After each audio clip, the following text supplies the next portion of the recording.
Olá, tudo bem? Eu sou o Vitor Lins e esse aqui é o Papo de Estado, um podcast que a gente quer conversar o que acontece nas decisões públicas, como que o Estado funciona e quais são os resultados e impactos das políticas públicas.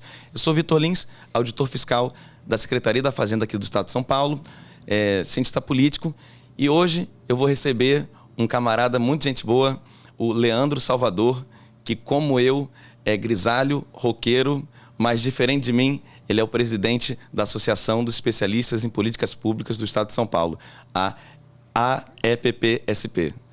Tudo bom, Leandro? Tudo bem, boa noite. Bem, querido. Leandro, vou começar com você então. Bem Marília Gabriela. Tá bom. Se apresenta assim, ó. Leandro Salvador por Leandro Salvador. Puxa, eu nem pensava, não imaginava que você ia Você achou que ia ser fácil, né? Achei que ia ser mais objetivo. Cara, eu sou uma pessoa que fala muito pouco de mim. Minha formação é em ciência da computação. Na nossa carreira lá do Estado, que a gente estava conversando logo antes, sou uma exceção. No geral, o pessoal lá é cientista social, cientista político, pessoal de públicas, assim. Enfim, vim trabalhar no Estado com a convicção de que tinha uma vocação para tentar fazer alguma coisa mais interessante do que trabalhar para uma empresa apenas e conseguir ser extraído do meu lucro, produzir lucro para os outros ali. Achei que no Estado ia ter uma realização de vida mais interessante. De fato, ele tem um potencial disponível bem maior mesmo. Acho que, enfim, eu adoro andar de bicicleta. Acho que essas são as coisas que me marcam. Eu, por mim mesmo... Aproveita as ciclofaixas? Muito, muito, muito. Ando muito. Inclusive, foi por causa da ciclofaixa que eu finalmente criei coragem de andar de bike em São Paulo. Antes eu não tinha essa coragem. Hoje eu ando direto, faço tudo de bike. Eu acho interessante você ter mencionado isso do porquê trabalhar no Estado em detrimento de uma empresa. Eu sou filho de... Eu sou o primeiro servidor público da minha família. Quer dizer, eu sou o primeiro servidor público da minha família que eu conheci, né? Eu tive um bisavô que foi já há muito tempo. Mas, enfim, eu sou de um contexto que não tem ninguém ali que é do serviço público. E eu fiz faculdade e logo no finalzinho de se formar, eu já não quis ir pro mundo corporativo.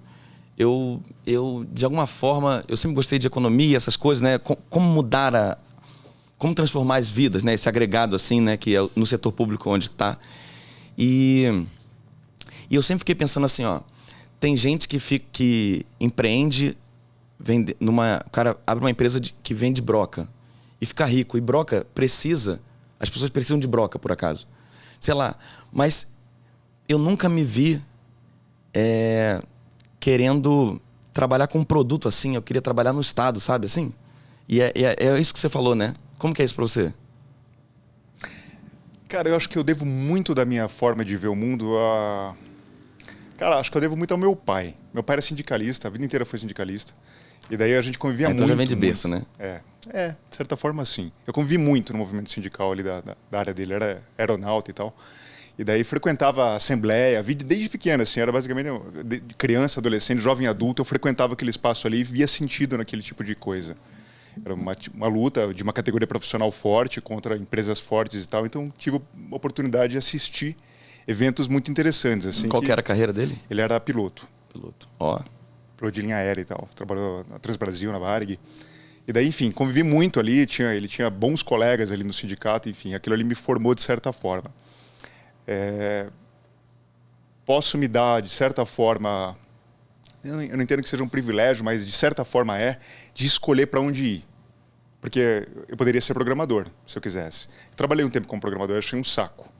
Porque não fazia sentido. Eu trabalhava para uma quarteirizada de banco, fazia um software para banco de outro país, enfim. Tudo bem, você até ganhava razoavelmente bem, mas sem nenhum sentido. Eu detestava de verdade aquilo. Tinha um camarada no trabalho que era gente boníssima, a gente falava de política o tempo todo, não fazia sentido nenhum com aquele trabalho, e daí, enfim, aquilo ali ficava latente em mim. Quando eu era adolescente, tinha Câmara TV Senado, eu percebi em mim uma vontade de ser político. Mas daí, quando eu entendi como era o processo seletivo para se tornar um político, eu descobri que aquilo não era bem para mim.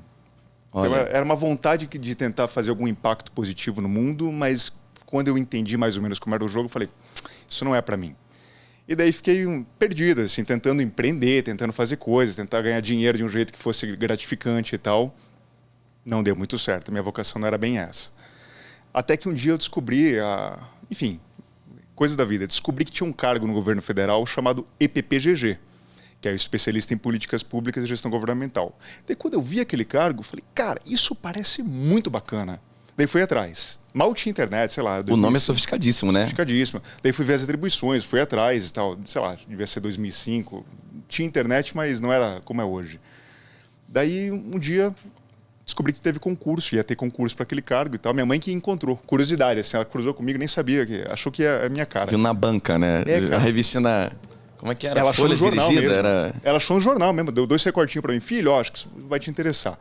Daí tinha o concurso por EPPGG do governo federal e o concurso do EPP, que é o especialista em políticas públicas de São Paulo. Prestei os dois, passei no de São Paulo.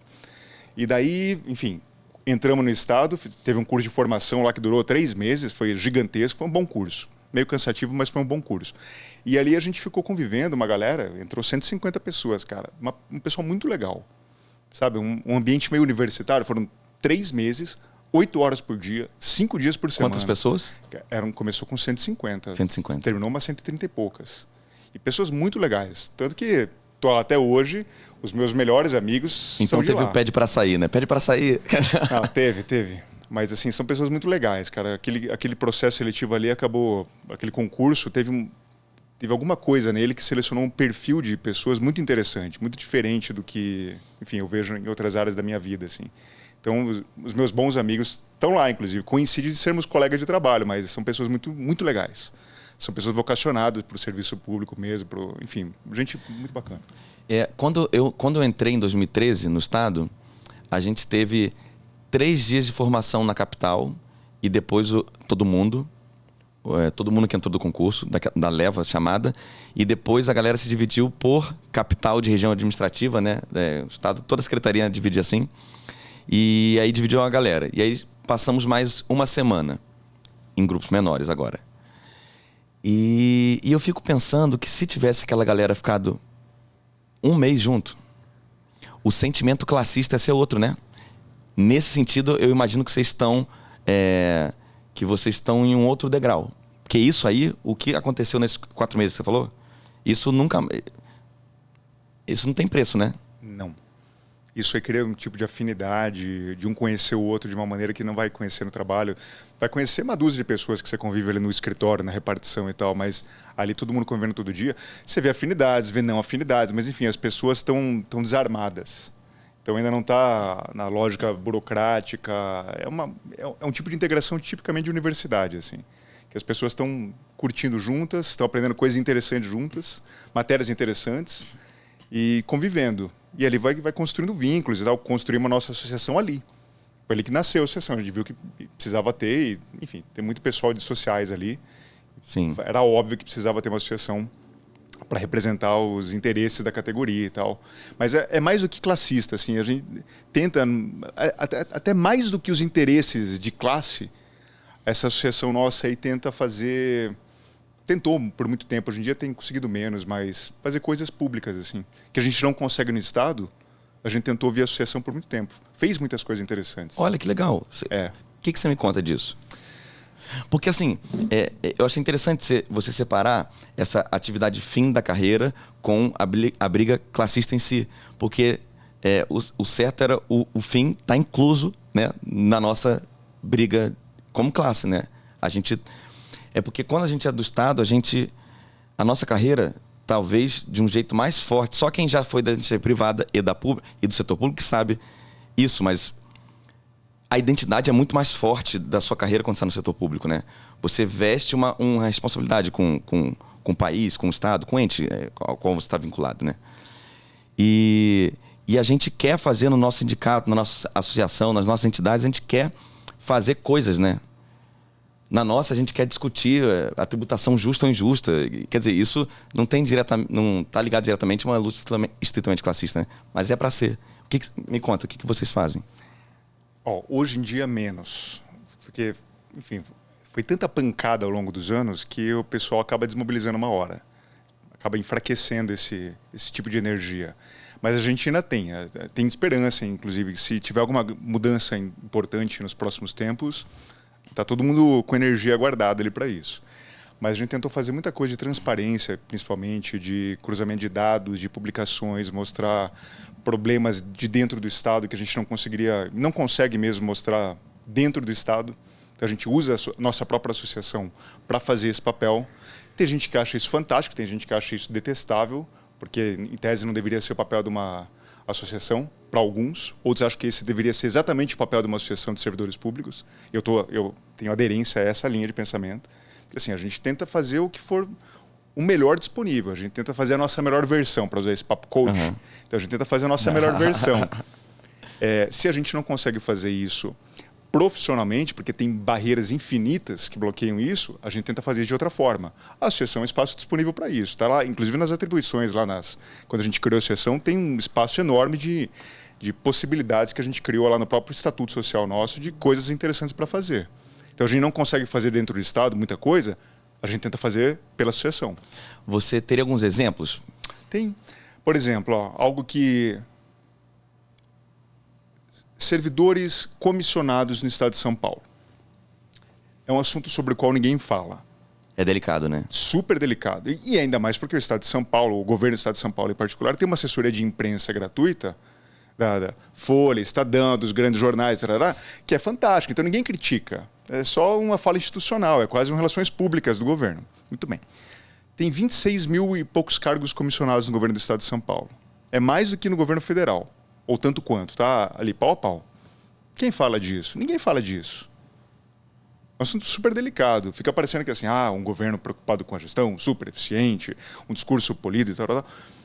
Tem 26 mil cargos comissionados. Como é que sabe-se disso? Sabe porque a gente cruzou os dados. E a gente fez isso dentro do Estado? Não, a gente fez isso enquanto associação, porque dentro do Estado não tinha nem demanda. Tem pouco espaço para fazer alguma coisa com essa informação. É porque o PSDB, que está há 30 anos aqui no Estado de São Paulo, a definição de eficiência deles é cortar salário. Entendeu? A gente é o Estado mais eficiente que tem, a gente corta salário. E olha só um salário, peraí, deixa eu cortar ali. Nossa, dá para cortar esse salário, hein? É cortar salário, cortar direito. Por exemplo, essa várzea, você sabe tão bem quanto eu. Assim, revisão geral anual. Está lá, previsto na Constituição e tal. Daí você tem o Supremo, que em tese é para garantir a Constituição e tal. Determinaram, sei lá, faz 2 anos, isso aí, que não. O Poder Executivo tem liberdade total para não dar revisão geral anual. Então não dá. E não dá mesmo. Sabe quando foi o nosso último reajuste? Estava te contando aqui logo antes da gente começar, mas não cheguei a aprofundar nisso, acho que você vai gostar. A gente entrou em 2010. Daí em 2011, no final do ano, a gente conseguiu um reajuste lá. Todas as carreiras tiveram reajuste e a gente também teve. Beleza. Foi o único reajuste que a gente teve. Depois a gente teve um há 4 anos, no final do governo Alckmin, que foi de 3% para todo mundo, e esse que deram no eleitoral, e agora nesse ano eleitoral de novo, que deram 10% para todo mundo, com inflação de 15%. Foi isso. Então os caras não dão revisão geral anual. A gente não está com o salário congelado, bem dizer, desde 2011. Assim, qual que é o objetivo disso? É matar por asfixia. O governo gestor quer matar uma das carreiras de gestão por asfixia. Mas eu falei, e essa contradição? Essa contradição não é dita. Não tem espaço para dizer. Não tem jornalista, não tem veículo de comunicação tentando olhar para essa contradição interna. Que, assim, é uma incoerência. Assim, né? Um discurso e uma prática que são completamente desconectados. E a gente tenta fazer isso, tentou fazer por muito tempo pela associação. Hoje em dia não consegue. Assim, isso está travado. Então a gente tenta fazer de outras formas. Estudos críticos, né? Com esse tom, né? Sempre estudos críticos com um tom crítico. Gera problema. Porque, enfim, tem gente que acha que é um problema criticar o governo. Só que somos servidores do Estado. Então, assim, tem gente que acha que não, somos servidores do governo. E, beleza, é uma disputa que a gente tem interna lá. Para quem está trabalhando. Não é colocado dessa forma super explícita, mas no fundo é essa a questão. Trabalhamos para o governo, trabalhamos para o Estado. Então, eu tenho aderência à visão de que trabalhamos para o Estado. Se o governo joga contra o Estado, temos um problema aí para resolver. Às vezes o governo joga contra o Estado. Quer desmontar o Estado, quer desmontar a carreira de Estado, quer sabotar o exercício da função pública e tal. Governos fazem isso. Vai fazer o quê? E a gente está aqui. Os governos vêm e vão. Na verdade, eles não mudam muitas vezes. Quer dizer, não, a gente nunca viu mudar, né? Nunca viu, não teve a oportunidade de ver uma mudança ainda. Mudam os agentes. Sim, os agentes mudam. Mas a lógica permanece. É duro, cara. Quer dizer, nem sempre muda os agentes também, né? Tipo, o Alckmin, alguém definiu o Alckmin como Putin paulista, e é mesmo. E se ele concorresse esse ano, ele ganhava de novo. É bem provável. É porque ele que acabou, né? Mudou e tal. Mas se ele viesse, era ele de novo. É bem É o provável. Putin paulista. É que não tem crítica, né? Fica muito fácil governar e ganhar eleições sem crítica, sem tomar pancada. Não, quando o presidente do TJ, o Nalim, quando o presidente do TJ se aposentou e foi para a secretaria, eu falei, meu Deus, eles não têm mais vergonha de... escancarado já. Mas nunca tiveram, né? Você pega os cargos de secretário de Justiça, no geral, são conexões com o Ministério Público Estadual. Então, assim, tem até uma tese de doutorado, eu preciso lembrar o nome dela, acho que é Luciana Zafalon, não sei se já ouviu falar dela. É uma pessoa brilhante. Ela fez uma tese de doutorado que mostrava as relações entre o Poder Executivo de São Paulo, o Ministério Público Estadual e o Tribunal de Justiça de São Paulo. E viu ali que, no fundo, é uma conexão. E é mesmo. Então, assim, quando, por exemplo, você pega o seu sindicato, qualquer sindicato, qualquer servidor que estiver vendo isso aqui, que acompanha minimamente o que acontece, vai saber, vai se identificar com isso. Isso é importante, porque é isso que a gente está fazendo aqui, né, Leandro? A gente quer dizer para o servidor público que a gente está junto nisso aqui. A gente está junto nessa. O sindicato, a associação vai lá e entra com um processo, tentando defender alguma coisa ou tentando atacar alguma coisa e tal. Daí vem a Procuradoria-Geral do Estado, no geral, e defende o interesse do governo, que geralmente é alguma coisa contra os servidores. Então, mas espera aí, quem é o Estado? O Estado é o cofre do Estado. O Estado não é o servidor público do Estado. Então, assim, sempre são pareceres contrários. Às vezes, muitas vezes, não sei se você já viu, cara, eu já vi. Tem tanta coisa bizarra, não razoável, confusões jurídicas que são feitas, estratégias que você fala, não é possível que uma coisa é advogado na vida civil fazer isso. Confusão jurídica, fazer teses estapafúrdias e tal, outra coisa é a procuradoria. A procuradoria pega e faz isso muitas vezes, você fala, como é possível? Daí chega pro juiz julgar, às vezes primeira instância dá favorável. Chega no TJ, o que o colega procurador disse é lei. E daí vai interpretações bizarras, assim, tipo, como que pode? E é prático, cara, a gente não consegue ganhar uma. Então, assim, quem acredita que as instituições funcionam, temos que defender as instituições tal como elas funcionam, tá num mundo de fantasia, assim, um mundo de Peter Pan, cara, porque essas instituições nossas aí, do jeito que elas funcionam, cara, elas precisam de uma reforma profunda, quase uma ruptura, porque do jeito que elas funcionam, elas servem a interesses que não tem nada de republicanos. Em 2018, passou uma PEC, o número da PEC era PEC 5, em 2018, passou essa PEC que tratava de estrutura de RH do Estado, né? E eu lembro que era o Márcio França cobrindo o governo do Alckmin. E aí eu lembro da gente conversar lá na Lesp e um deputado falar no corredor assim, sabendo que não estava sendo gravado assim, vamos ver o que vai acontecer com as eleições. O resultado das eleições vai dizer o que vai acontecer. E o PSDB ganhou e o judiciário depois julgou a PEC 5 inconstitucional, demorou 1 hora o julgamento. E eles em 1 hora julgaram a PEC inconstitucional dizendo assim, ó, o argumento jurídico era esse aqui. Não pode fazer essa emenda à Constituição porque ela vai contra uma lei ordinária. Que loucura. É isso. Eu era diretor jurídico do sindicato, dos auditores na época, e a gente, dentro da estrutura sindical brasileira, né, a gente está em entes suprassindicais. Eu sou de uma central sindical chamada Pública e estou na confederação nossa da CONACAT, que o nosso presidente na época era o diretor jurídico lá. A gente foi para o STF, a gente foi atrás e gritou, alô, estão dizendo que não pode mudar a Constituição porque a nova Constituição fere uma lei ordinária. A gente conseguiu entrar com uma ADPF, arguição de descumprimento de preceito fundamental, que é quando, assim, nada mais chocante consegue resolver o problema. E ninguém faz nada. Ninguém faz nada. Eu queria voltar no tempo e dizer para mim mesmo, no primeiro dia da faculdade de Direito lá na USP, dizer assim, cara, a gente tem que mudar o poder político primeiro, sabe? Se quiser encontrar justiça, não vai ser no direito. É isso. É isso. É só um mecanismo político de tentar dar contornos formais para disputar interesses. Mas isso eu não enxergava antes, por exemplo. Eu tinha uma certa ilusão de que o Estado era capaz de fazer coisas boas, que até é capaz. Esse potencial está disponível, ele só não é realizado. E não é realizado. Tem uma ou outra coisa boa que sai de vez em quando. Sim, é verdade. Reconheço e quero muito. Mas, no geral, pelo menos dentro do Estado de São Paulo, isso que a gente vê lá dentro, cara, é uma loucura. Como que pode, assim, as pessoas olham para o governo federal? Aliás, talvez seja uma coisa do Pacto Federativo, uma hipótese que eu tenho. O governo federal é um lugar para onde todo mundo olha. Os governos municipais é um lugar para onde as pessoas locais olham. O governo estadual parece que ele está numa fronteira invisível. As pessoas não sabem, no geral, né? Não sabem muito bem o que é, o que faz, qual a responsabilidade, o que deveria estar fazendo. Então fica meio invisível. Assim, ainda mais governos com estaduais que têm o mesmo nome da capital, tipo São Paulo e Rio, parece que fica uma coisa ainda mais confusa. Então não sabe muito bem o que é metrô, o que é saneamento básico, polícia, não sabe muito bem diferenciar uma coisa da outra. Então as críticas, no geral, acabam ficando desviadas quando tem. Então, por exemplo, o transporte é ruim, culpa do município. O metrô não cresce, município, tipo, que loucura. Mas alguém aponta direitinho que isso aqui é responsabilidade do governo estadual, porque é transporte intermunicipal e tal? Não. Então as pessoas acabam ficando confusas, normal, compreensível, só que isso é em tudo. Então o governo estadual, no geral, passa invisível, faz o que quer. E o que tem feito, por exemplo, nos últimos anos, que a gente vê pelo menos, é um repassador de dinheiro para municípios. Inclusive, assim cria sua sustentação, sua base política no interior. Repassa dinheiro para lá, para cá, a DOC fica passando dinheiro para aliados, cria aliança, passa dinheiro. Daí chega lá o cara no interior e fala assim, trouxemos recursos para o município. Daí o fulano de tal que trouxe o recurso, põe a mão no ombro do cara que deu o recurso e pronto, está feito o jogo. E funciona, é um jogo que funciona. E assim se reproduz.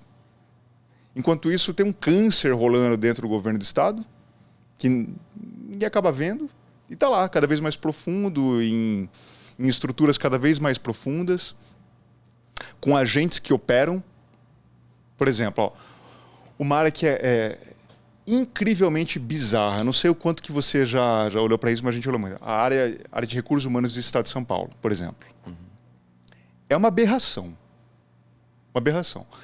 Tem, assim, se você pegar o último decreto que teve aí de reajuste, que foi eu anotei, eu fiz uma colinha para te falar o número certo. Se alguém duvidar, olha lá. Não é verdade. É o decreto, a Lei Complementar 1373, de 30 de março de 2022 agora. Beleza. Lá foi concedido os reajustes desse ano aqui, ano eleitoral. Tem 39 anexos. Cada anexo trata de um cargo ou um ajuste. Se você olhar os anexos mesmo, você vê o design institucional ali, a arquitetura de cada cargo, carreira ou estrutura. É uma completamente diferente da outra. Completamente diferente da outra. Uma é classe 1, 2, 3, 4, 5, 6, outra tem classe 1, 2, 3, 4, 5, nível tal. Assim, tudo é diferente. Isso só no desenho de cargos, de classes, etc., de níveis hierárquicos. Leandro, tem 2.700, mais ou menos, auditores na ativa. Não, a gente brinca que não tem ninguém que tem um salário igual, tipo assim, no centavo é igual, no centavo. Ninguém ganha a mesma coisa ali, sabe? É uma loucura. Isso sem contar os penduricalhos, tudo quebrado, cifra não sei o que. Se pegar todos os penduricalhos que deve ter nesse pacote de 39 anexos, são mais dezenas. E daí você tem uma arquitetura para acho que não tem ninguém que ganha o mesmo salário no estado. Pede para a TI fazer, né? Puxa, você tem 2 vezes o campo igual, não vai ter, né? Não vai ter. Outra, o sistema que organiza isso, os caras fizeram em COBOL lá no começo da década de 80. Acho que é 83 quando lançaram o sistema que faz a organização. Tudo bem, era o que tinha disponível na época. Passamos aí 40 anos, o sistema ainda é o mesmo. Beleza. Tem tentativas de mudar isso? Os caras começaram a desenvolver um sistema que é o RH Folha. RH Folha. Os caras já gastaram centenas de milhões de reais para tentar desenvolver um sistema que resolveria esses problemas de pagamento, de pessoal, de organização de pessoal do Estado. Sabe qual é a chance desse sistema? Não saiu até hoje. Faz mais de 10 anos. Sabe qual que é a chance desse sistema sair? Eu apostaria, se fosse para apostar, nenhuma. Vai tranquilo, aposta com firmeza. Assim. Nenhuma chance. Sabe por quê? É impossível você desenvolver um sistema que tem muito mais exceções, nessa proporção que tem, do que regras. Então, assim, tem algumas regras de negócio, que já são 39 aqui, se a gente quiser brincar com o anexo que está aqui, que mostra e revela ali facilmente. E as exceções? Isso vai virando exponencial a ordem de grandeza e de dificuldade desse negócio. Então, não tem como resolver. Ou você resolve primeira legislação, arruma, padroniza, organiza, faz com que tenha pelo menos uma estrutura geral que possa ser apreensível por todo mundo está no mesmo desenho de quadros de salários, por exemplo, cargos de salários, ou vai ser sempre esse caos. Só que o caos é um mecanismo interessante para manter as coisas como estão. Então você tem ilhas, não tem o que o pessoal fala na gestão pública, ilhas de excelência? Você tem ilhas de burocracia, no pior sentido, não no sentido bonitinho weberiano. Você tem ilhas de burocracia que se retroalimentam criando mais burocracia. Então cria dificuldade para vender facilidade. E é prestigiado.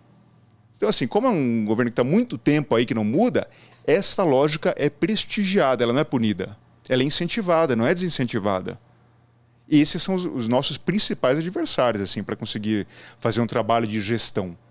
Não consegue. Aqui estão as nossas principais barreiras. Quando tenta fazer alguma coisa, por que criou a carreira de EPP e de APOF, né? Criou para tentar melhorar a gestão pública do Estado. Foi essa a intenção. Você olhar lá o histórico, as motivações e tal, é para tentar melhorar a gestão em sentido amplo do Estado. Gestão fiscal, gestão orçamentária, gestão de políticas públicas, um monte de coisa. Tá? Gestão estratégica, de articulação de programas e tal. Criou essas duas carreiras de PP e APOF. A gente mal consegue desenvolver isso. Porque essas barreiras aí que se alimentam, se nutrem do caos, bloqueiam. Então a gente tem adversários para nosso desenvolvimento profissional dentro do Estado que olham a gente como um corpo estranho. E elas estão corretas em olhar para a gente como um corpo estranho, porque somos um corpo estranho. A gente é um corpo estranho entrando numa estrutura caótica, que se alimenta do caos. Assim, é quase uma metáfora ruim, talvez, mas uma analogia ruim.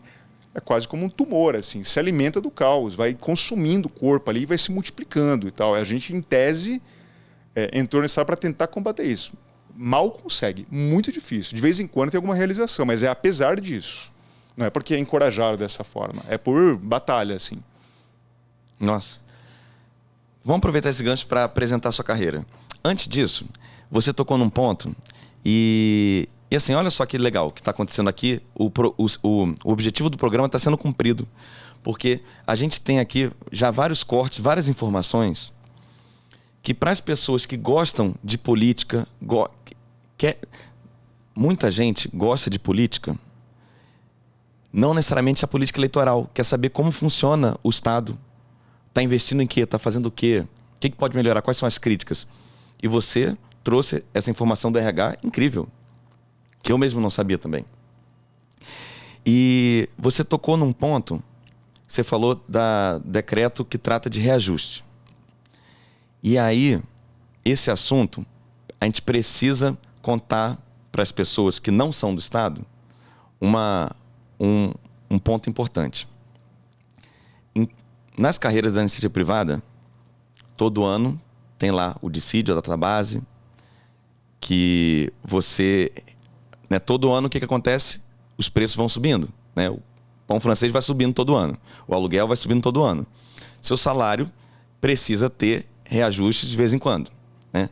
Beleza. Isso não há no setor público. Não há isso. Então, vamos lá.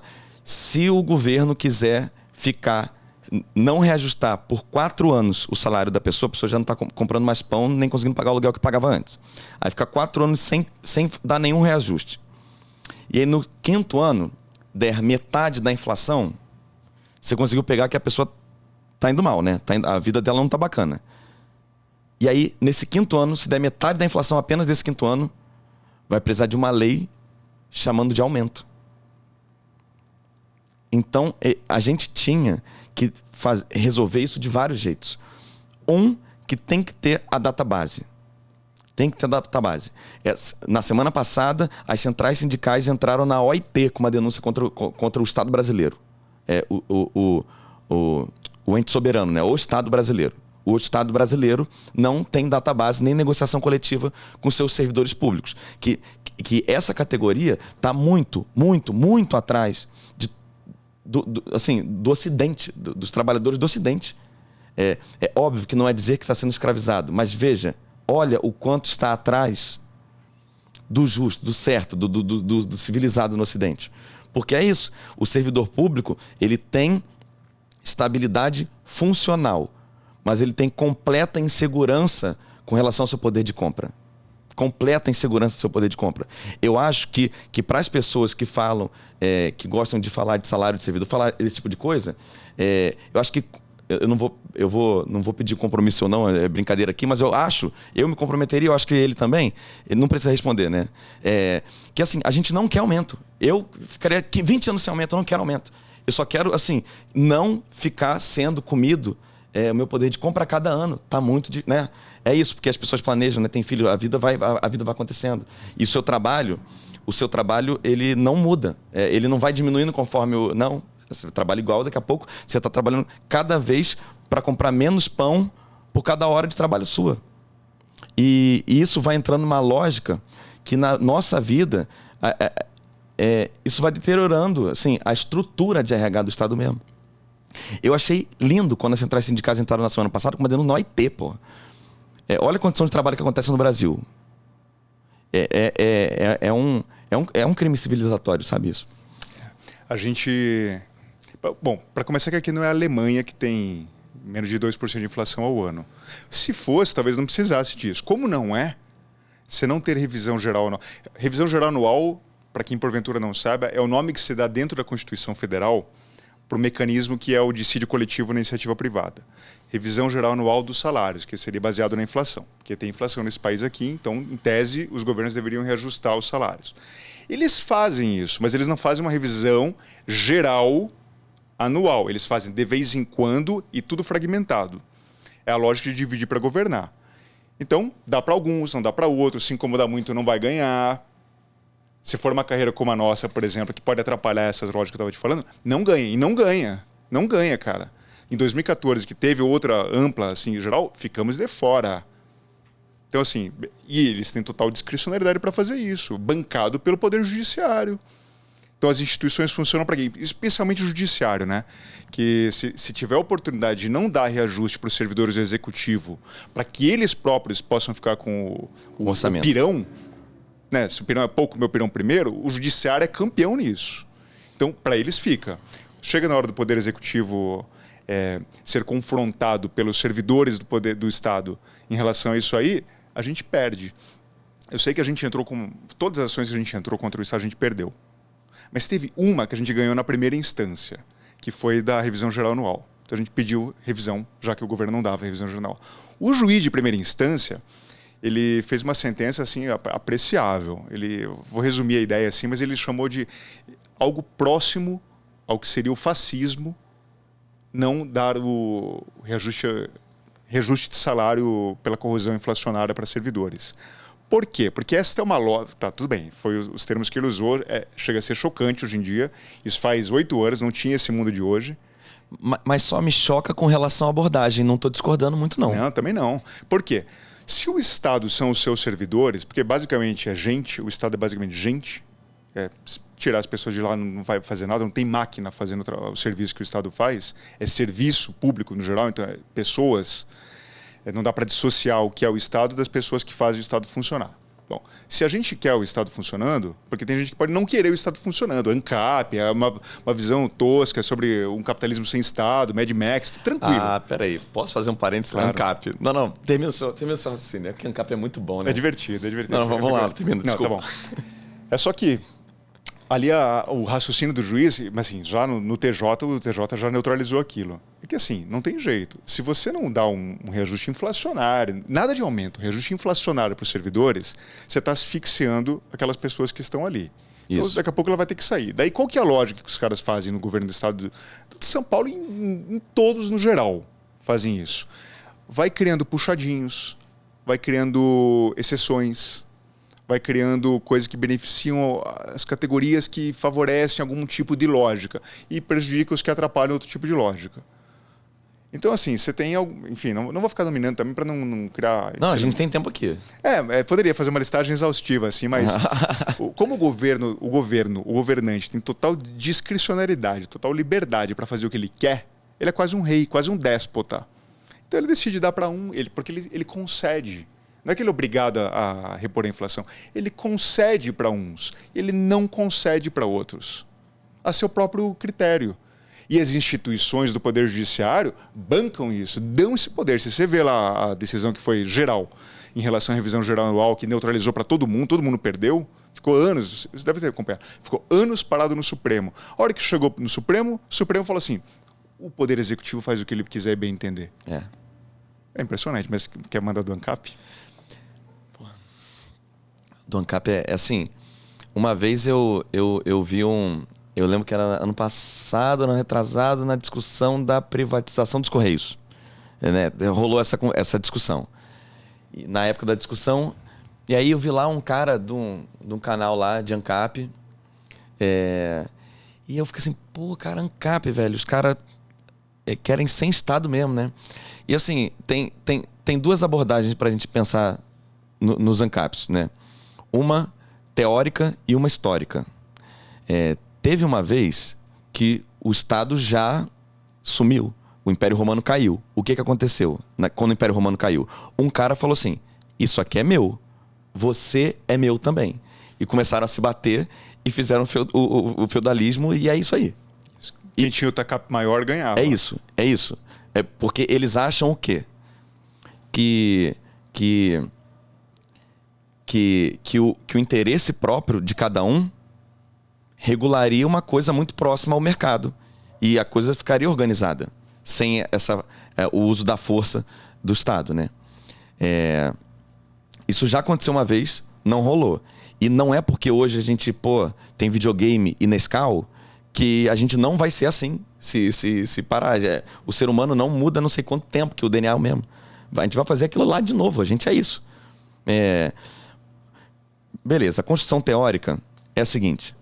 Tem um cara, um liberal, chamado Nozick. Robert Nozick. Ele, apesar dele ser um liberal, não liberal no inglês não, liberal mesmo, assim, né? Como a gente usa aqui no Brasil. Apesar de ser liberal, ele critica os ANCAPs, porque ele acha também uma coisa de louco não ter Estado. E aí ele faz uma construção filosófica explicando por que o Estado seria impossível o Estado não nascer. A definição de Estado é alguém lá que tem monopólio da força. É isso. A definição de Estado é isso. Beleza. Então vamos lá. O ANCAP ele vai dizer o quê? A gente mora aqui numa rua, e aí vamos trabalhar. Aí todo mundo vai lá, trabalha e tal. E aí eu preciso tomar conta do meu carro quando eu saio de casa para ir trabalhar. Então, talvez no começo a gente... a minha folga é no domingo, então eu tomo conta do carro de todo mundo e você na terça, que é a sua folga, e o outro na quarta, que é a folga dele. E assim a gente faria. Já pressupondo que ninguém ia zoar com o carro dos outros, porque você vai precisar da folga uma hora e vai precisar do seu vizinho. Ok. Essa distribuição não é eficiente. O que vai acontecer? Em vez de cada um ficar na sua folga tomando conta do carro dos outros, alguém vai falar assim, eu não vou ao trabalho mais, o meu trabalho vai ser tomar conta dos carros todos os dias. Então o mercado especializou, divisão do trabalho. Então já nasceu uma empresa que toma conta de carro. Beleza. E então a gente vai daqui a pouco começar a precisar de segurança. Então a rua aqui vai ter a segurança privada, outra rua vai ter a segurança privada. Vão nascendo agências de segurança. E aí agora é o ponto-chave. Como que seria uma agência de segurança? Você vai lá, contrata segurança aqui da rua e tal. E se... então, qualquer pessoa que vier de outra rua para a nossa rua mexer com nossos carros, beleza, eles vão lá e vão fazer o que for preciso fazer. Mas pode ser que talvez eu e você tenhamos problemas. E nós dois somos clientes da mesma agência. Então, provavelmente, uma agência de segurança, ela teria um estatuto que diria como... Já faria previsão de como resolver conflitos entre seus próprios clientes. Isso já está aparecendo muito com o Estado e com o Estatuto, que é uma lei, né? Assim, e ele mesmo que vai julgar isso já parece mas não é o Judiciário ainda. Aí, o ponto, mas não é o Estado ainda. Mas ele já tem a força, ele já tem a regulação, a regulamentação, e ele vai julgar conflitos. E aí, o ponto-chave é esse aqui. Se você tiver a rua A e a rua B, obviamente na rua A, todo mundo vai ter contratado a mesma agência. Por quê? ninguém vai contratar a agência mais fraca. A agência que for mais forte, todo mundo vai migrar para a agência mais forte. Porque eu não quero estar na agência mais fraca que vai ter que ir para o combate com a maior se der algum problema. Então, rapidamente, todo mundo entraria em uma agência só. Ou teriam 2 ou 3 que elas viveriam em acordo. Ou seja, não importa se tem uma só ou se tem 7 vivendo em acordo entre elas. Quando 7 estão em acordo, elas são uma. Existe uma macro... Elas estão federadas. Então, essa federação é o Estado já. E por quê? Porque a força é um monopólio natural. Porque não importa se eu tenho 1000 de força, importa o quanto você tem. Se você tiver 1 de força, eu só preciso ter 2. Eu não preciso ter 1000. Porque na hora que eu tiver um pouquinho só de mais força que você, eu te destruo e aí eu recomeço de onde eu estiver. Então a força é um monopólio natural. Então assim, não dá para você pulverizar a proteção. Então vai nascer o Estado de qualquer forma. E o dono dessa empresa lembra muito o senhor feudal, né? Pronto. O que eu acho divertido, assim, eu já me dei ao trabalho de trocar ideia com ANCAPs, assim. Pra quem não sabe, a ANCAP é anarcocapitalista, tá, gente? Que deveria ser um oxímoro, assim. Ou bem você é anárquico, não quer o Estado, ou bem você é capitalista. Ser as duas coisas simultaneamente é meio contraditório, para usar um adjetivo respeitoso. Porque o capitalismo depende do Estado. Então, assim, pergunta para os capitalistas se eles preferem um mundo com o Estado ou sem. Por acaso, um Estado que, no geral, eles dominam. Então, assim, funciona para isso. Assim, a função núcleo central do Estado não é essas coisas bacanas que a gente está falando aqui. Porque, aliás, inclusive, quando o pessoal fala de Estado mínimo, eu acho curioso. O pessoal, às vezes, as pessoas olham para o Estado como uma pizza, né? Como se o orçamento fosse uma pizza, que essa fatia aqui é para educação. Eu estou lembrando da auditoria cidadã da dívida, né? Exato. Inclusive aquela pizza equivocada deles lá, mas tudo bem. Acho que não fazem por mal. Mas que o Estado é uma pizza, então o orçamento é uma pizza e tal. Eu não acho que essa é uma boa... A pizza não é uma boa fotografia do Estado. Acho que uma cebola explica melhor, porque são camadas. Então você tem as camadas mais superficiais, que são as camadas que dá para ir tirando. Direitos sociais, preservação da vida, meio ambiente, vai tirando essas camadas. Quando a gente vai falar de diminuir o Estado, esse Estado que a gente tem hoje, é tirando as camadas de fora. Tira educação, arranca a saúde, posterga a vacina, vai sabotando por fora. Mas o núcleo do Estado mesmo é tiro, porrada e bomba. Assim, é forças armadas, é polícia, é cartório, para garantir propriedade privada. Essa estrutura elementar, poder judiciário, Ministério Público, enfim, essa estrutura central é o Estado mínimo. Então, quando você pega um ANCAP, que assim, o ingênuo, não o ideólogo cínico, pega o ingênuo que acredita que aquilo ali é liberdade, enxerga uma coisa boa naquilo, porque está na época desse tipo de discurso e tal. Você pega esse cara que é bonzinho, bem intencionado, mas está perdido ainda, né? Tem 18 anos e acho que já tem ele próprio, como se tivesse 70 anos de leitura e tal, então já se impressionante sente... como que a juventude às vezes perpassa por essa arrogância, né? É uma época. Eu entendo, assim. Tudo bem. O cara ainda bem que não tinha YouTube na minha época, senão eu tinha registrado tanta coisa que eu não queria ter visto, vendo hoje. É possível. Imagina, 18 aninhos, sabe? Eu sei tudo. Cara, tudo bem, assim, acontece. Então é uma arrogância. Outra, também tem uma coisa meio olavista, assim, sabe? De ficar jogando com as palavras, ficar implodindo o significado das palavras, ressignificando tudo, e que daí a comunicação se torna impossível, porque eu falo uma coisa e você entende outra com aquela mesma palavra. Então você destrói o vocabulário comum, assim, o cara entra no mundo próprio, e daí você fala uma coisa e o cara entende outra. Você fala, não, mas tal coisa, o cara está entendendo outra coisa com a mesma palavra, no mesmo idioma. Então, assim, você começa a impossibilitar a comunicação. Daí o cara entra numa bolha própria de interpretação do mundo e você perde ali, normal, difícil mesmo. Mas nesse mundo que olha para o Estado como Estado mínimo, como se fosse uma coisa positiva, geralmente o Estado mínimo é só porrada. É repressão. É garantia das assimetrias. É propriedade privada. Então, pergunta para das assimetrias? A garantia das assimetrias. Me conta isso. A lógica normal de qualquer sociedade de classe. Você tem pessoas que têm propriedade e alguma coisa para garantir isso. Ou vai ser um TACAP no feudalismo, ou vai ser um TACAP no anarcocapitalismo, ou vai ser o Estado no capitalismo, como a gente tem hoje. Alguma coisa precisa garantir as assimetrias. Se você tem 100 bilhões de dólares, como é que você garante isso? Assim, o que é? Tudo bem, tá? São negociados no cassino virtual, mas vamos supor que fosse uma coisa produtiva. O cara tem metade da propriedade da terra produtiva de um país como o Brasil, por exemplo. O cara é o Blair Maggi, tá? Como é que um cara tem metade, não tem metade, mas assim, tem um estado do Mato Grosso de propriedade? Tá? Como é que ele consegue garantir isso? Qual é a manha que ele tem?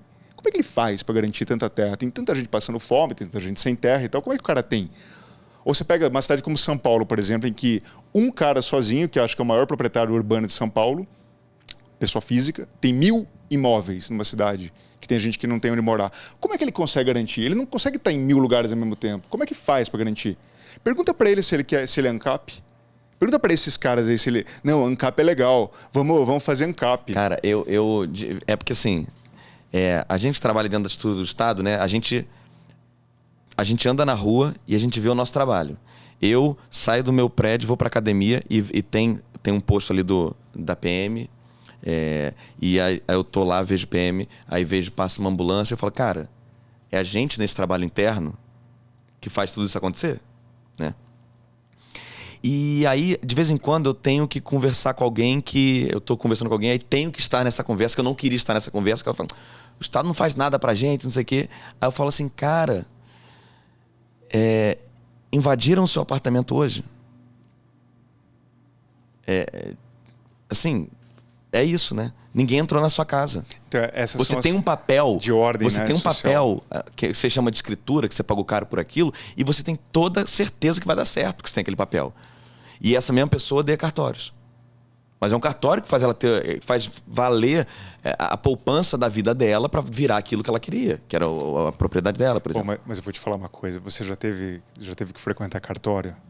Não, é chato. Não, qualquer um que odeia cartório tem toda a minha solidariedade e carinho, viu? Porque realmente é uma coisa detestável. O jeito que funciona cartório no Brasil é uma coisa muito louca.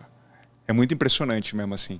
É um objeto para explicar para um alienígena como é possível a gente ter criado uma estrutura... É um monopólio público de um... É um monopólio...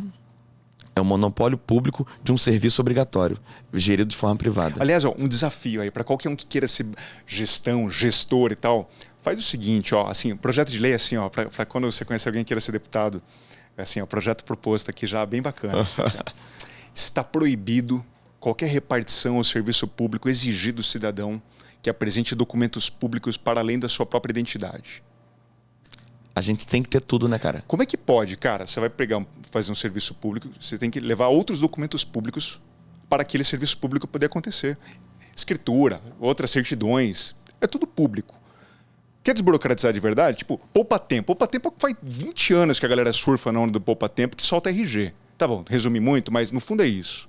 A celebração de você soltar um documento com pouca burocracia. Tem gente que até hoje se elege com base de que construiu o poupa-tempo. Sabe? Tipo, mano, vai até onde isso? Supera, já faz 20 anos. Acho que essa que eu te falei agora era uma onda atual. Acabou. Tá tudo eletrônico já. Não é possível que um cidadão, quando vai fazer um serviço público que exija alguma interferência do Estado, precise apresentar outros documentos que não seja a comprovação de que ele é ele. Sim, porque o Estado tem que saber como que, né? Puxa. E aí é isso mesmo. Você tem um trecho do Asterix que é... No YouTube você acha assim... formulário 5B. É o dos prédios? É muito bom. E aí, assim, o cara, ele tá num prédio público e ele vai lá numa coisa e fala assim, você tem que entregar o formulário, não sei o que lá, em tal... Preencher o formulário. Aonde? Em tal setor. Aí mostra o cara, corre, vai escalar pra lá, pra cá. Aí depois não é aqui, vai lá. E, nossa, aí o cara vai rodando. Eu acho até que bom, primeira coisa, sim, o Estado não deve exigir documentos públicos para ele te conhecer. Se apresente, mostre seu RG, eu já te conheço. Tudo que eu mesmo já emiti para você, eu tenho que ter. Legal. Segunda coisa, se você pegar o número do meu RG, ele me define. O número do meu CPF, ele me define. O número da minha carteira de motorista, me define. O número do meu título de eleitor me define. Tá brincando? Tipo, certidão. Como assim o sujeito tem que emitir uma certidão negativa de alguma coisa e apresentar numa repartição pública para alguma coisa desenrolar? Como assim? O cara tem que levar a própria certidão. Se aquilo é emitido pelo mecanismo público como um todo, por que não abduz esses dados ou informações que aquele... vou te contar uma en passant, assim. Tinha uma época em que o vale-refeição era feito em papel. Então os restaurantes tinham que se credenciar. Não é tipo as empresas e tal, que você passa o cartãozinho que nem hoje em dia. Daí tinha um restaurante vegetariano que eu adorava. E um amigão meu, o Rodrigão. No centro? É, lá perto da Bela Sintra, o Apfel. Ah, então não conheço. Cara, uma delícia. E daí a gente ia lá sempre, tinha que pagar em dinheiro porque eu não aceitava. Daí um dia a gente virou pra dona lá e falou, pô, credencia lá, pô, pra gente poder gastar o vale-refeição aqui e tal, senão fica tudo muito caro e tal. Daí ela, não vou fazer. Daí a gente falou, então a gente vai fazer pra você. Vamos fazer a burocracia. Mentira. Cara, a gente fez pra ela. A gente fez pra ela. Claro, ela ia ter que fazer, mas a gente correu atrás de organizar a burocracia pra ela. Eram ao todo, sem brincadeira, cara, 15 documentos e ou certidões e ou declarações. Declaração de irregularidade de alguma coisa pública. Então, assim, é uma máquina burocrática e, assim, eu via isso de fora antes, como qualquer um que não está dentro do Estado e não vê isso desse jeito, vendo de dentro, você fala assim, não, dá para entender por quê. Quem tem interesse em superar essa lógica? Porque o órgãozinho ali que vai pegar os 15 documentos e analisar, se não precisar fazer essa análise de 15 documentos, alguém perde poder. Ninguém vai perder o emprego, mas alguém perde poder. Então, assim, quando o pessoal ataca o Estado, não devia atacar a camada bacana do Estado, devia atacar esses problemas. Então, esses caras que ficam falando de desburocratização, gestão, eficiência, esse papo furado, essas buzzwords da gestão pública, que é bonitinho de falar, mas pouca gente implementa, podia atacar problema de verdade. E não ficar só falando palavras bonitinhas e soltas e fofas e tal, que atraem atenção e todo mundo concorda. Na prática, é um inferno burocrático. E a burocracia, essa burocracia com B minúsculo, se retroalimenta. Quem que tem interesse em melhorar um processo interno que vai tirar poder de si próprio? Então, assim, no fundo, a pessoa que está fora, pega, olha para o Estado, vai lá, tem um atendimento tosco, fica com raiva. E dá para entender por que fica com raiva, porque é tosco. Só que reduz o Estado a isso, a essa dimensão tosca. Daí é martelada o tempo todo pela mídia, que apresenta o Estado como malvadão, daí detesta o Estado como um todo. Defende geralmente o Estado, o núcleo central dele, que é tiro, porrada e bomba, e as coisas boas que esse mesmo Estado pode promover e promove, viram várzea. Então, esse esforço que a gente tenta fazer aqui de... Estamos no Estado por quê? Podia estar ganhando dinheiro com outra coisa. Podia ter um emprego, dar lucro para um chefe, podia estar fazendo outra coisa. Está aqui por quê? Porque acha que dá para melhorar alguma coisa, fazer a vida ter algum sentido interessante e tal, se realizar profissionalmente de outra forma. Tá, a gente consegue? Não, mas essa outra parte, que é o câncer, que consome energia interna do Estado e tal, tem pouca gente combatendo. Esse governo que transcende décadas aqui não combate isso, mas as buzzwords, as palavras bonitinhas, o tempo todo lá, gestão, sou gestor, eficiência, desburocratização. Como é que pode, né? O cara ganhou a eleição falando isso, né? É impressionante, cara. Não sou político, sou um gestor. É impressionante, é impressionante. Ninguém eu diria assim, isso. que eu não sou um gestor, não, eu sou um político. Não quero dar lucro pro Estado. A gente não é lucro, o Estado não é para dar lucro. A Prefeitura de São Paulo está se vangloriando que tem não sei quanto, uma granaça em caixa. Em caixa. É um crime ter dinheiro em caixa numa prefeitura. O que significa estar sobrando caixa na prefeitura? Significa que todo mundo que morreu ano passado não precisava ter morrido. No governo do Estado também está sobrando dinheiro. Aliás, está sobrando dinheiro às nossas custas. Então, está fazendo generosidade com o chapéu alheio, né? Porque não dá reposição inflacionária para os servidores e sobra, sei lá quantas dezenas de bilhões de reais em caixa. Então, você pega e olha, a arrecadação cresceu, os salários congelaram, não é que está sobrando dinheiro em caixa? Olha que gestor incrível que conseguiu fazer sobrar dinheiro em caixa. Não é que assim, fez uma gestão fantástica, aumentou a arrecadação, o PIB cresceu, o Estado se desenvolveu e por isso está sobrando dinheiro em caixa. Não, está fazendo um trabalho fácil. Assim, um trabalho medíocre enquanto governante e tira dos servidores. Porque a inflação aumenta a arrecadação e os salários estão congelados. Tá, é assim até eu. Eu vi uma entrevista... não me lembro. Eu tô com a cara, o rosto dele aqui, mas não me lembro o nome do economista. Ele foi do Plano Real. E aí, assim, a jornalista perguntou para ele assim, reajuste salário servidor. acho que foi ano passado a discussão. Reajuste de salário de servidor é compatível com as contas públicas? Não, o que ele vai responder é um absurdo. Mas olha a pergunta. O reajuste de salário público é compatível com as contas públicas. Olha só. Não, de verdade. Leandro. Vamos analisar com o tempo que precisar essa pergunta. O reajuste de salário público é compatível com as contas públicas? Não tem dinheiro. Não há dinheiro. Não. Olha só, peraí.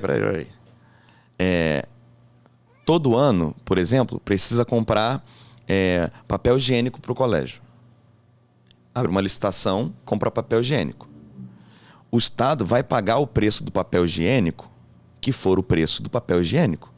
Você não consegue escolher o preço que vai pagar no papel higiênico em sendo compatível ou não com as contas públicas. Então, se o Estado estiver em crise, o papel higiênico vai cair metade do preço?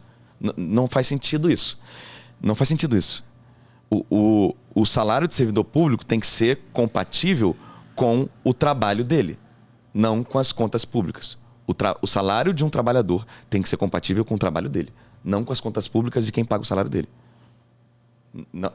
É isso.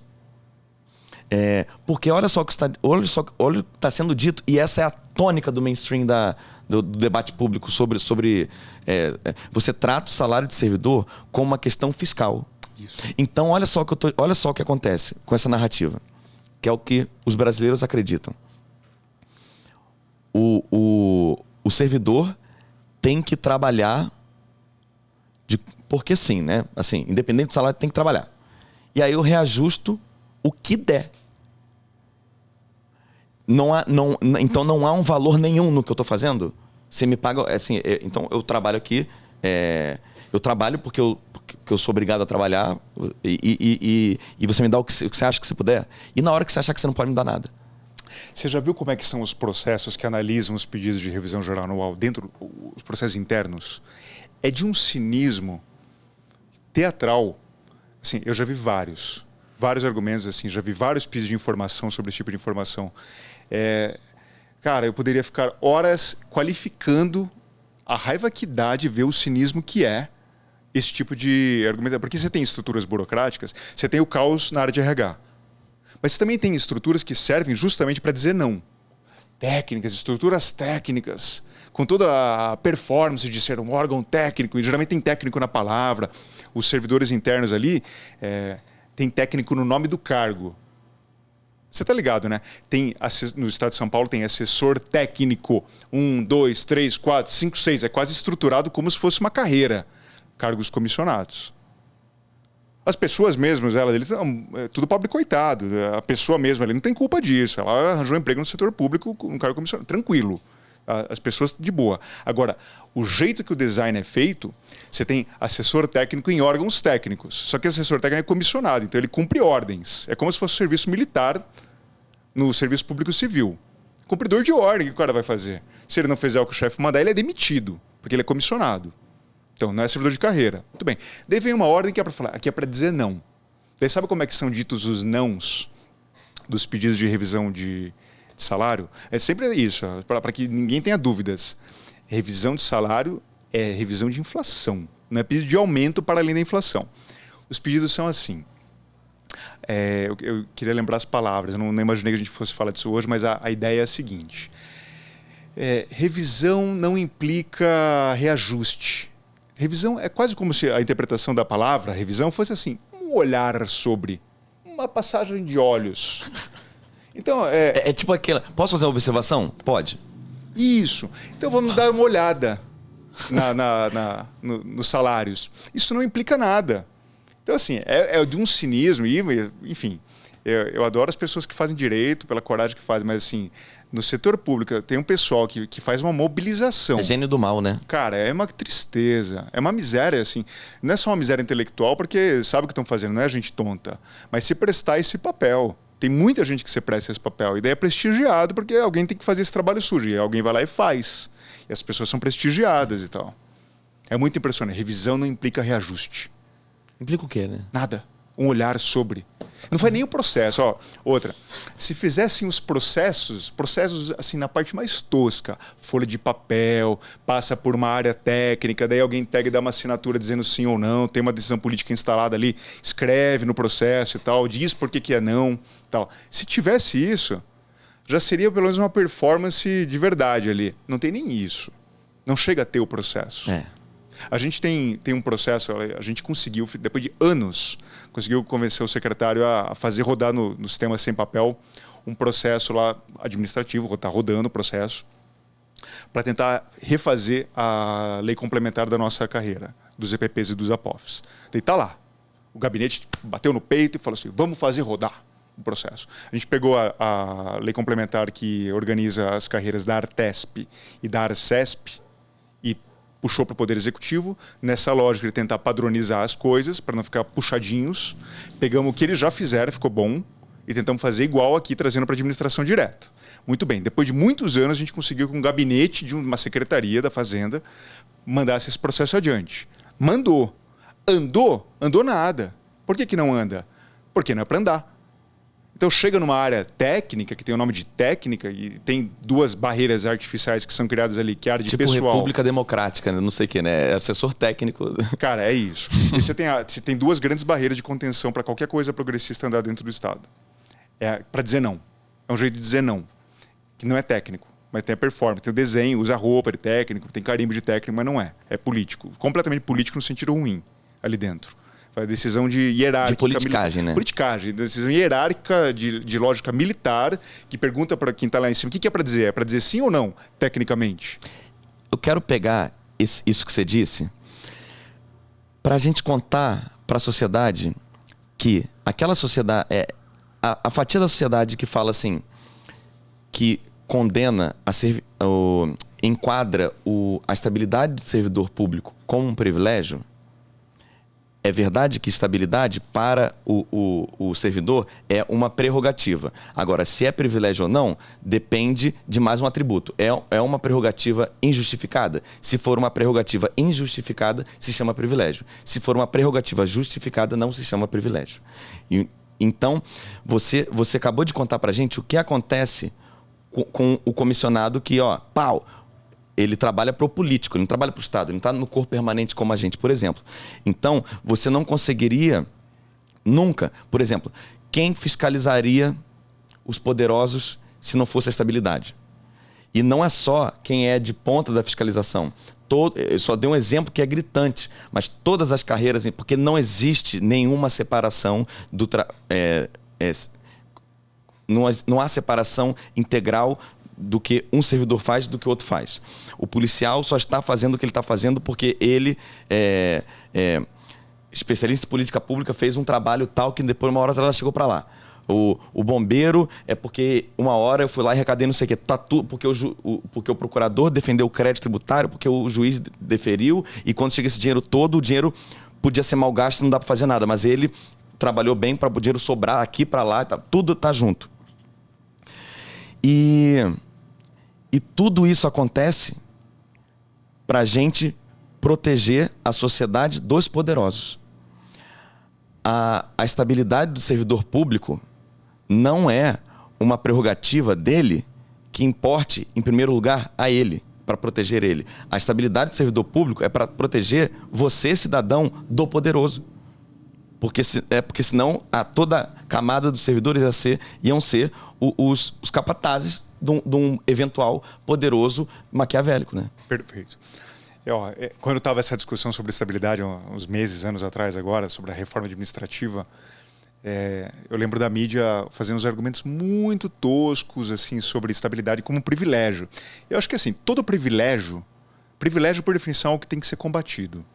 Assim, porque tem para alguns e não tem para outros. Então eu entendo completamente quem está fora do Estado, está na iniciativa privada, que pode ser demitido a qualquer momento, olha para o servidor público de carreira e fala assim, ele não pode. Mas eu só respeito o cara que diz que não pode, o cara que não prestou concurso. O cara que prestou, não passou e agora está falando isso aí não, esse cara não. Não, mas eu entendo, assim, eu consigo compreender o raciocínio. Assim, dá para entender, dá para ter uma conexão afetiva com quem apresenta isso. Mas daí a gente tenta tem que tentar esclarecer, que é o seguinte. Na iniciativa privada, inclusive, um parênteses, você está ligado que na OIT tem uma dessas convenções internacionais, eu não vou lembrar nunca o número, mas que estabelece a estabilidade. Estabelece a estabilidade é foda, né? Mas é exatamente isso.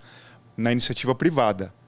E está lá um dos pactos internacionais. O Brasil aderiu a ele, na época do governo Fernando Henrique Cardoso. Olha que loucura, hein? E não durou um ano. Precisava ficar, acho que um ano em vigor para entrar na legislação. Daí, evidentemente, os donos do poder e do dinheiro no Brasil falam nem a pau. Tiraram isso da legislação e voltou a ser como sempre foi.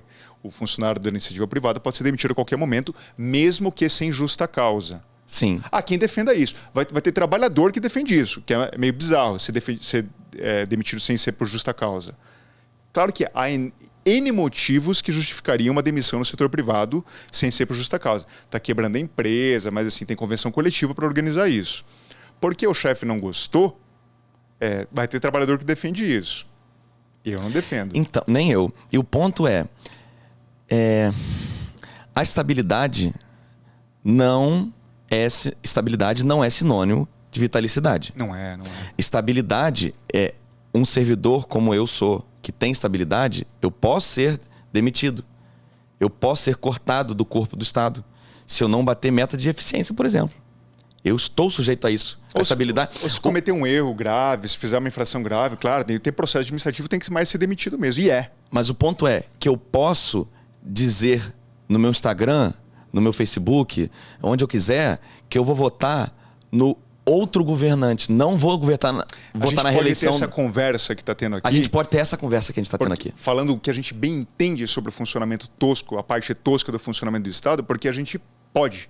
Porque se fosse um chefe, se eu estou falando mal da empresa, tá na rua. Como assim? Imagina assim, ó. A empresa A.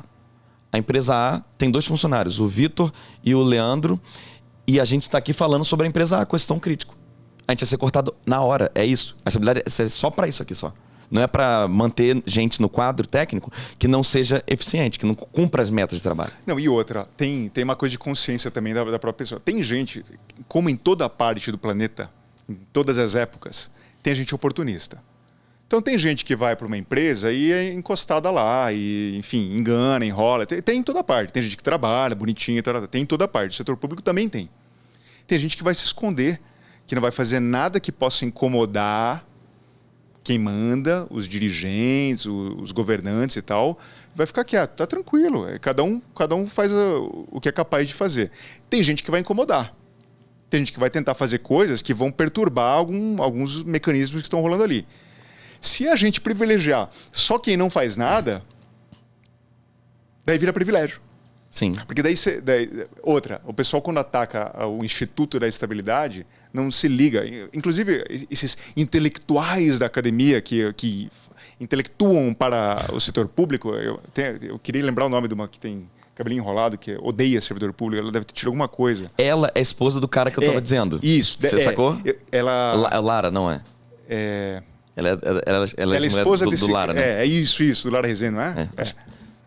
Odeia servidor público e tal. Assim, fico perguntando, é inteligente, né? Tudo bem, as pessoas podem ser canalhas às vezes, mas elas são inteligentes. Então, os canalhas, inclusive, são inteligentes, no geral. Então, a pessoa sabe o que ela está falando. Não é por ingenuidade, não é um CAP. Não é um CAP de 18 anos. É uma pessoa estudada de seus 60 anos de idade. Então, sabe o que está dizendo. Então, é canalha, não é por burrice, não é por ignorância.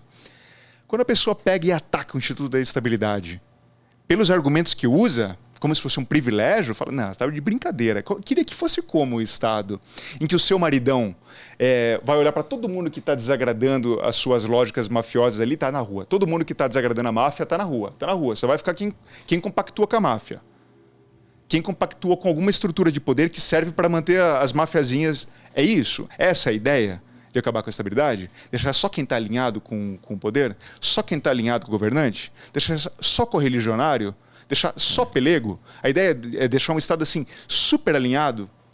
Porque ao mesmo tempo que o pessoal pega e ataca os políticos, corruptos, ladrões, não fazem um trabalho público decente e tal, que é esse mesmo pessoal, eu estou falando desse mesmo pessoal, que faz esse ataque aos políticos e à política como ladrão, corrupto e tal. Esse é o mesmo pessoal que fala assim, mas eles têm que ter poder total para decidir quem fica ou quem sai da máquina estatal. Eles têm que definir. Eles olham, tá vivo. Quer trocar cadeira? Calma um pouquinho. Eles olham para essa relação de força e falam assim, não, a relação tem que ser total. O político tem que ter total poder para escolher quem vai ficar dentro do Estado. Cara, olha, é cinismo, né? É uma canalice sem tamanho quem apresenta esse tipo de argumento. Então, Leandro, olha, vamos... EPP, especialista em política pública. Me diz, me conta o que é a sua associação, a associação a qual você preside, né? Qual que é a carreira que ela representa e me conta um pouquinho do histórico da carreira. Quantas pessoas tem, como que ela nasce? Tá bom. Em 2003, se não me falha a memória, o governo estava numa época progressista, assim, de tentar criar estruturas e pessoal capaz de renovar a máquina pública.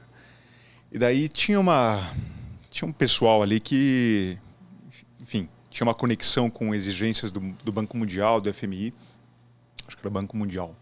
Era uma exigência para conseguir dar créditos para o Estado, tinha que criar um corpo técnico dessa área de gestão.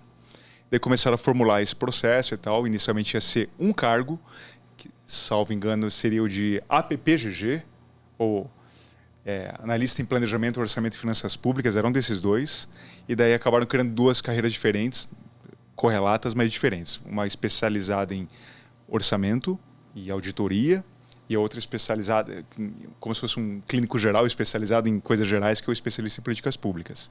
Então, o pessoal que é a APOF, as duas foram criadas em 2008, né, pela Lei Complementar 1034. Ali teve um monte de mudança em RH naquela época. Criaram a lei, criaram a carreira pela Lei 1034, Lei Complementar 1034.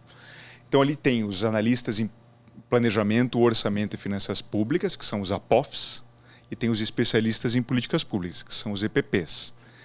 Os APOFs tiveram 3 concursos, salvo engano. Acho que não foram 4, foram 3. 3 é certeza absoluta. E os EPPs foram só. Foi tudo mais ou menos na mesma época. Que é quando a gente pergunta para a Sandra e para o Nelson, né? Não, eles têm certeza absoluta. Eles chamam de G1, G2, G3. A gente só teve o G1, o grupo 1. O nosso foi em 2009. Foi criado em 2009 e a gente entrou em 2010.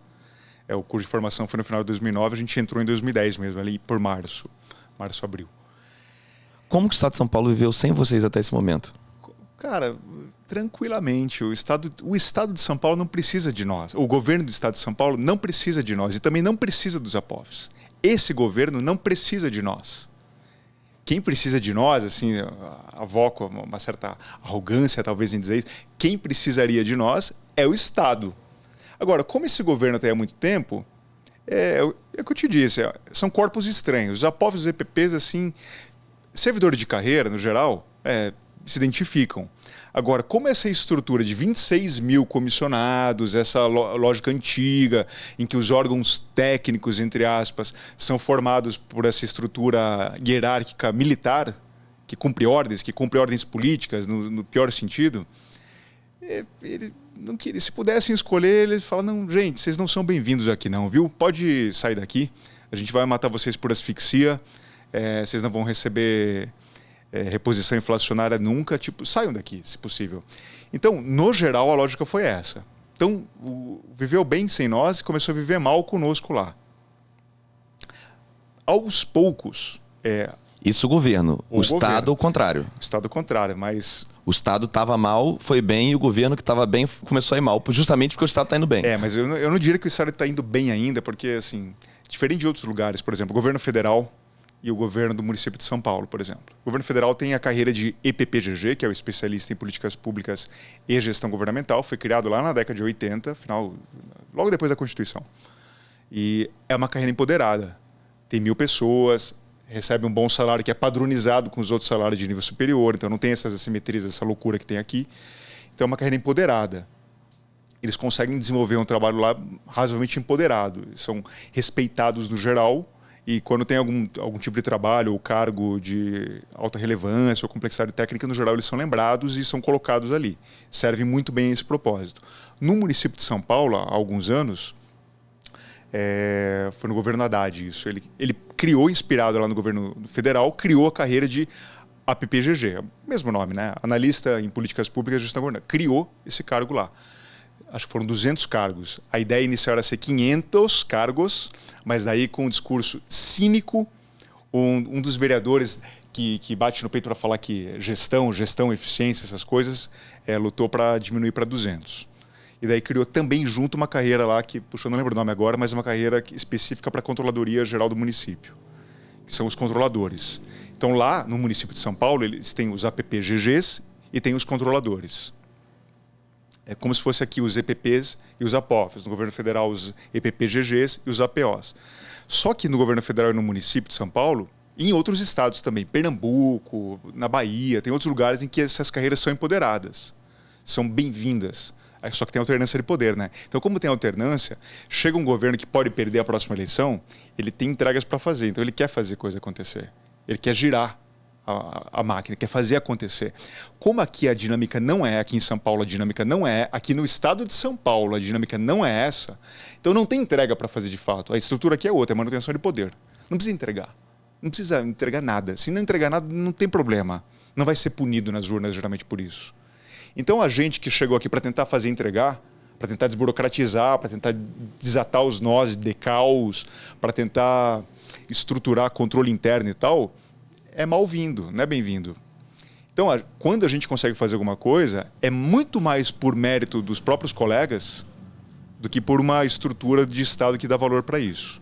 Então é isso mesmo. A gente, servidor público, a gente luta contra tudo e contra todos dentro dessa estrutura de poder, né, que não dá as condições para a gente dar o nosso melhor trabalho, né? Então eu gostei de você tocar nesse ponto desse jeito, né? Que depende da pessoa física do EPP. Não é a estrutura. É a pessoa física do EPP. Não, e os trabalhos de EPP e APOF são bastante diferentes, assim. O nosso trabalho... Vou falar um pouco dos APOFs, eles vão bater um papo com você outra hora, eles vão falar muito melhor do que eu sou capaz de falar. Mas o trabalho deles é um trabalho técnico, assim, na área orçamentária, fiscal, contábil, muito sofisticado. Então eles fazem uns relatórios de auditoria que são muito, muito bons, assim. Então, assim, eles fazem auditoria, cara. Eles são auditores. Não de arrecadação, mas auditor de gasto. Não, auditar qualquer coisa, né? Cara, tipo assim, tem auditoria em tudo, né? Não, é um pessoal muito firme, assim, muito sério. E pergunta se esse relatório de auditoria... Pergunta para eles se esse relatório de auditoria tem encaminhamento. Se quando eles descobrem que tem um problema grave ali acontecendo, não um problema superficial que seja, se tem algum encaminhamento. Não tem. É arquivado. Então tem toda uma estética de trabalho de auditoria que acaba virando gavetas. A estrutura serve... Não, tudo bem, faz e fica enxugando gelo, mas esse gelo só vai servir para isso. Então, assim, eventualmente eles conseguem fazer alguma coisa, mas é assim, por um acaso. E fazem um trabalho... Assim, fazem muitas coisas, mas muito menos do que eles são capazes de fazer. Conosco é a mesma coisa. O nosso trabalho não tem nada a ver com isso.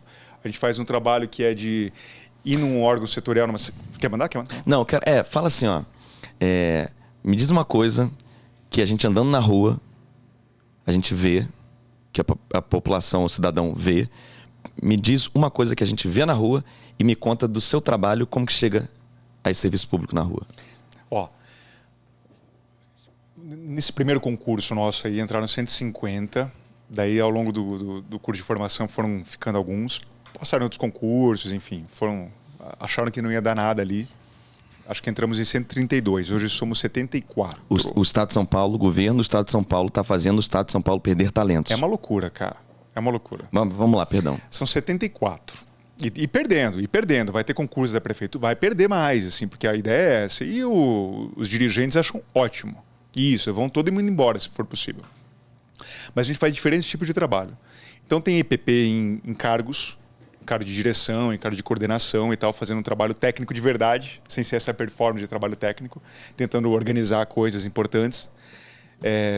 Tem alguns que fazem uma espécie de trabalho de consultoria. Ao invés de contratar as McKinsey da vida, que pagam uma fortuna e ficar fazendo relação com os inimigos da educação, que contrata essas consultorias caras para ter influência no Estado, tem a gente ali. Então, pergunta para quem tem relação com o Estado por esses canais se prefere contratar as suas próprias consultorias ou se ter servidor de carreira para fazer o trabalho. Então, essa é uma disputa interna, inclusive, de lógica de funcionamento. Então, a gente faz um trabalho de consultoria, faz um trabalho de estruturação de áreas, faz um trabalho... Às vezes faz um trabalho técnico na área mesmo. Por exemplo, estrutura uma área como, sei lá, compra de passagens aéreas. Eu lembro que tinha uns colegas que trabalhavam com isso. Era uma zona. Daí mudaram o jeito, era muito bizarro do jeito que faziam antes, melhorou. Ainda talvez não seja o estado da arte, mas assim, melhorou bastante. E outros processos aí de área meio. Então tem muita coisa de área meio que tem IPP lá atuando. E tem coisa de área fim. Então o pessoal vai para um órgão setorial, tipo Secretaria da Cultura, Secretaria da Educação. Tá, eu estou bem aqui. Vamos dar o ângulo. Secretaria da Educação. Talvez se aumentar aqui um pouquinho. Não, vai tranquilo. Vai tranquilo. Tô de boa. Então o pessoal vai nos órgãos setoriais e faz algum trabalho lá que é bom. E aquele trabalho acaba ficando lá. Acaba sendo invisível, de certa forma, para a pessoa andando na rua, porque não é o trabalho finalístico propriamente dito, ainda que seja num órgão finalístico. Por exemplo, a Secretaria da Educação, a Secretaria da Saúde, secretarias finalísticas. Não é que nem a Secretaria da Fazenda, a Secretaria de Orçamento, Gestão e tal, que fazem um trabalho meio, intermediário, ali, que tenta, tipo um roteador de coisas dentro do Estado. Então eles vão lá e fazem coisas. Enfim, otimizam um processo de compra, por exemplo, tentam desfazer esquemas bizarros. Me explica como que um EPP otimiza o processo de compra. Vamos pensar. Tem algum... Ou se quiser outro exemplo, tudo bem também. Eu só peguei o que você deu. Tá, é que... Por exemplo, um exemplo que eu lembro bem, que até foi premiado, um caso premiado lá, que foi o processo de compra de passagens aéreas. Era muito tosco. Eu já tive que viajar para Brasília algumas vezes pelo Estado. Participar do CONSAD, por exemplo, lá em Brasília. Muito bem, daí tinha que comprar passagens aéreas. Sabe como é que era feito a compra de passagens aéreas? Trocas de e-mails com cópias, muitas pessoas envolvidas na marcação de um assento. Era uma loucura, inacreditável. Como é que qualquer empresinha faz hoje? Pega e tem um sisteminha lá de compra de passagens aéreas, a pessoa compra, o chefe valida, acabou. 2 passos, faz assim. Então lá era essa zona, então assim, é um caos. Daí assim, o pessoal que faz esse trabalho, eles não vão fazer nada para mudar esse trabalho, nem tem poder para fazer isso. O cara só faz aquele trabalho, é o trabalho administrativo dele. Então quando vem uma equipe de EPPs, por exemplo, e mapeia aquele processo, redesenha o processo, implementa um processo novo, otimiza, desburocratiza de verdade. Um exemplo muito bom. O governo do estado tem o IANSP. E tem eu sempre confundo o IANSP com o Hospital do Servidor. Como é que chama lá o nosso negócio de inspeção? Que não é quando a gente entra no estado e tem que fazer o processo médico lá, o DPME. Departamento de Perícias Médicas do Estado. Fiquei com medo nesse dia. Por quê? Falei, vai que eu tenho uma medida esquisita, eu não posso tomar posse? É uma loucura. Cara... Tem o DPME lá. Então o DPME faz basicamente 2 coisas. Aqui, falando... Olha só, deixa eu contar pro Sardinha aqui, ó. Quando a gente passa no concurso, estudou pra caramba, fez aquilo, passou no concurso. E aí você vai assumir seu cargo. Mas antes tem que ir no médico, que ele vai medir você e dizer se tu pode tomar posse. Imagina, você fala, peraí. Isso é alguma coisa de errado ali naquele dia. Eu fiquei nervoso, cara, pra entrar no médico ali. Eu falei, caralho. Daí basicamente faz 2 coisas o DPME. Ele faz isso, que é inspeção de entrada. A pessoa passou no concurso, vai ver se a pessoa está apta, não vai aposentar em seguida, não vai ficar inválida em seguida. É uma coisa, portanto tem que ter. E a outra coisa que o servidor precisa ficar afastado. Algum afastamento médico, como funciona com qualquer ser humano. As pessoas ficam doentes. Daí você tem um órgão, você tem um médico que vai dar a dispensa médica. Daí você tem um órgão que vai analisar se aquela dispensa médica é compatível. Então você tem toda uma estrutura de médicos que fazem esse trabalho burocrático, que é analisar... Tudo bem, eu imagino que se um médico olhar isso e falar, não, está reduzindo, nosso trabalho é uma coisa muito tosca. Tá bom, talvez seja um pouco mais do que isso. Mas no fundo é analisar um laudo ou analisar uma dispensa, ver se o número de dias ali é compatível, é uma coisa que um robô faria. Dá para fazer isso automaticamente, dá para pensar jeito de fazer isso. Ou dá para otimizar o jeito de fazer isso mesmo com o ser humano, com um médico ali fazendo o trabalho de tudo bem, você pode ficar 3 dias afastado com essa doença que você está. Pegou conjuntivite? Tudo bem, pode ficar 15 dias. Mas o cara não vai olhar o teu olho. Ele não vai ver, você está com conjuntivite mesmo, como bem disse o meu colega médico. Não, é só um processo burocrático mesmo, no sentido com B minúsculo. Tá bom.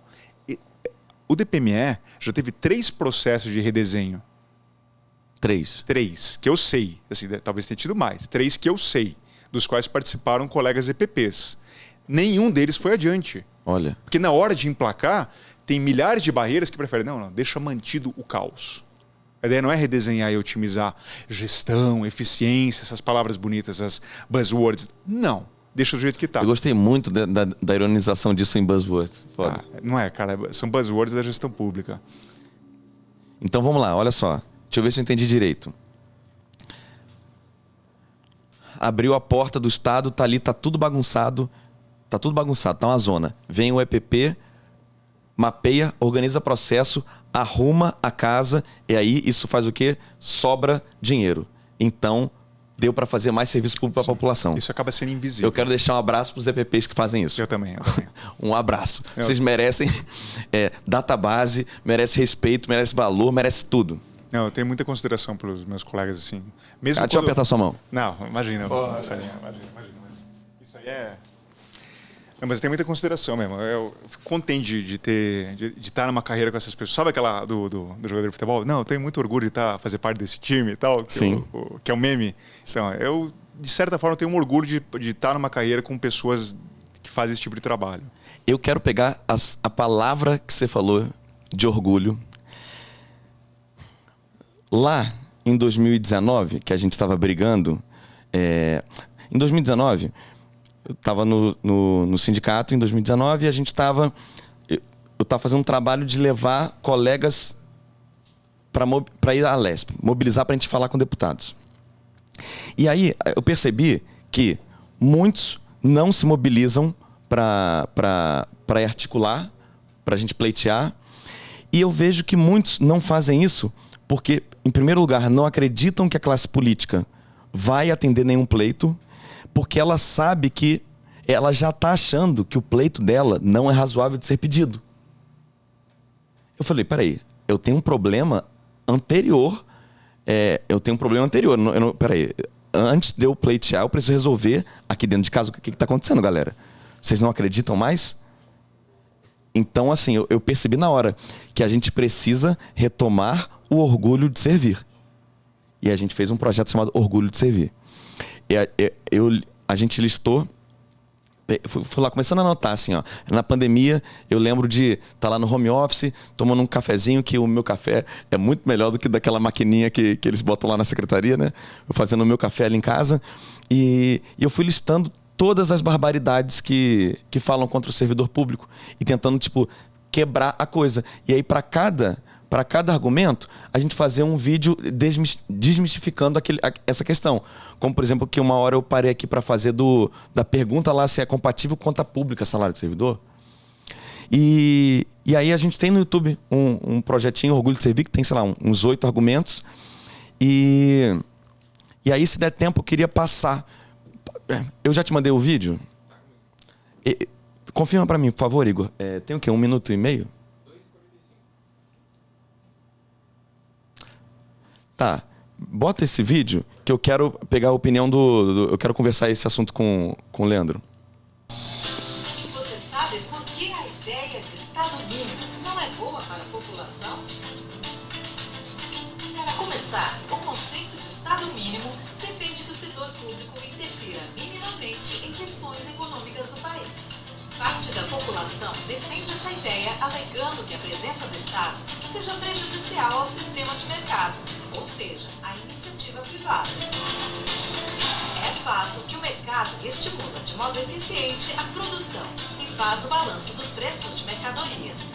É o que conhecemos como oferta e demanda. Quando se tem muito de determinado produto, o valor cai. Quando é escasso, o valor aumenta.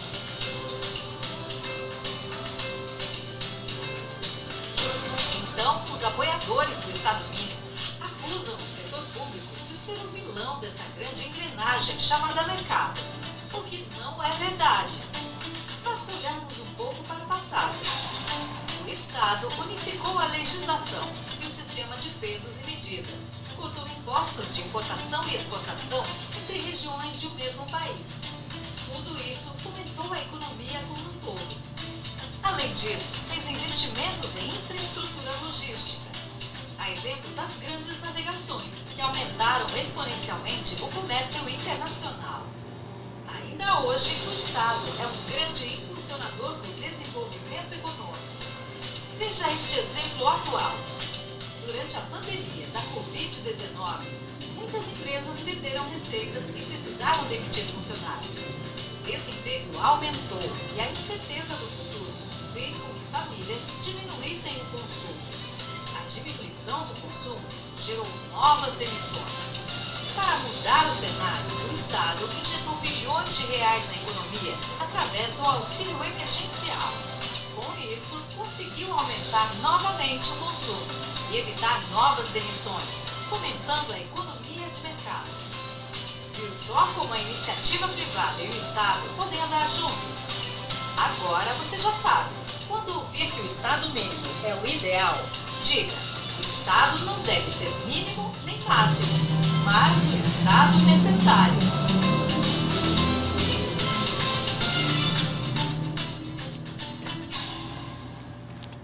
Ficou legal. Gostei. Você trouxe esse argumento, né, hoje, do que o foi um oferecimento na época da nossa central pública, né, com o Sinafresp. Você pode voltar aquele não, o que estava antes. Valeu, obrigado. Então, assim, um desses é dizer que tudo que o Estado faz é ineficiente. Não, é um absurdo. O EPP vem para fazer o Estado ficar eficiente. A gente tenta. Se não consegue, não é por falta de desejo próprio, é porque tem uma estrutura que realmente quer que o Estado seja ineficiente. O que eu acho que seria interessante é as pessoas que...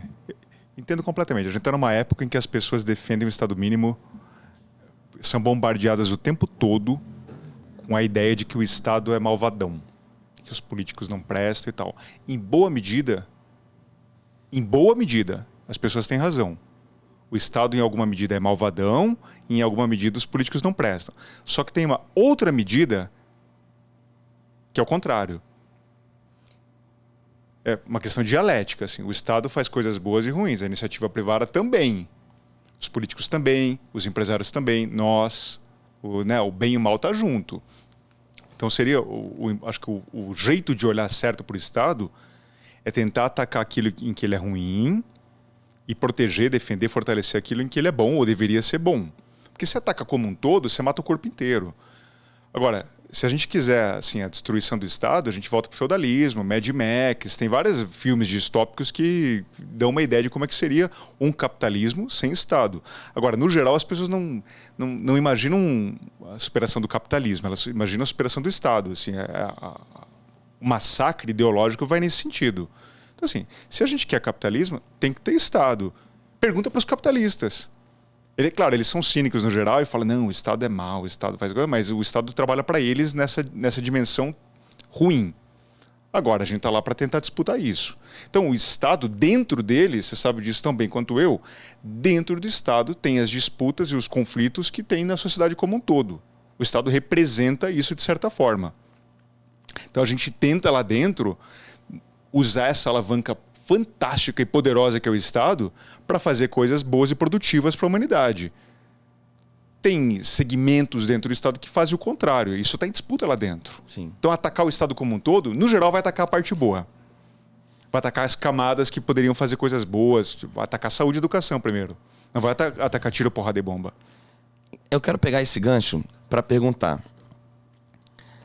Tem alguma situação fática na sociedade que vocês já poderiam ter resolvido, mas a falta de vontade do governo não deixou vocês fazerem ainda? Nossa, acho que tem... Não, deve ter infinitas, assim. Mas eu vou assim, vocês têm, o EPP tem domínio técnico para resolver tal situação? Os EPPs têm domínio técnico para resolver tal situação? Fática, um problema da sociedade, só que o governo não tem vontade política das coisas fazerem, de dar os meios para acontecer. Tem, por exemplo, vou trazer algo que algo que me interessa muito enquanto assunto. Você pode ter um Estado que reproduz nele uma lógica de mercado, ou seja, deixa rolar, que as coisas vão se regular, que é uma coisa de natureza religiosa, que acredita, não, as coisas se regulam por elas mesmas e tal, não há nada que deva ser feito, porque existe uma energia que vai regular oferta e demanda assim, em si. Tudo bem, é verdade, oferta e demanda funciona. A lei de mercado funciona ali dentro daquele mercado. Quem está fora do mercado está fora do mercado. Então, assim, a lei de oferta e demanda ela é fantástica, pena que ela não funciona para todo mundo.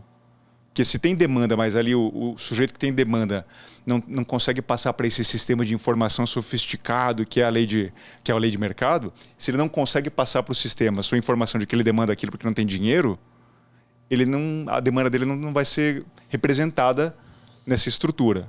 Então, o Estado é a mesma coisa. Se deixar o Estado rolar, vai ser só uma máquina burocrática que fica girando ali em falso, fica um motor girando que não faz nada, gastando energia e tal. Você pode tornar isso aqui uma energia produtiva.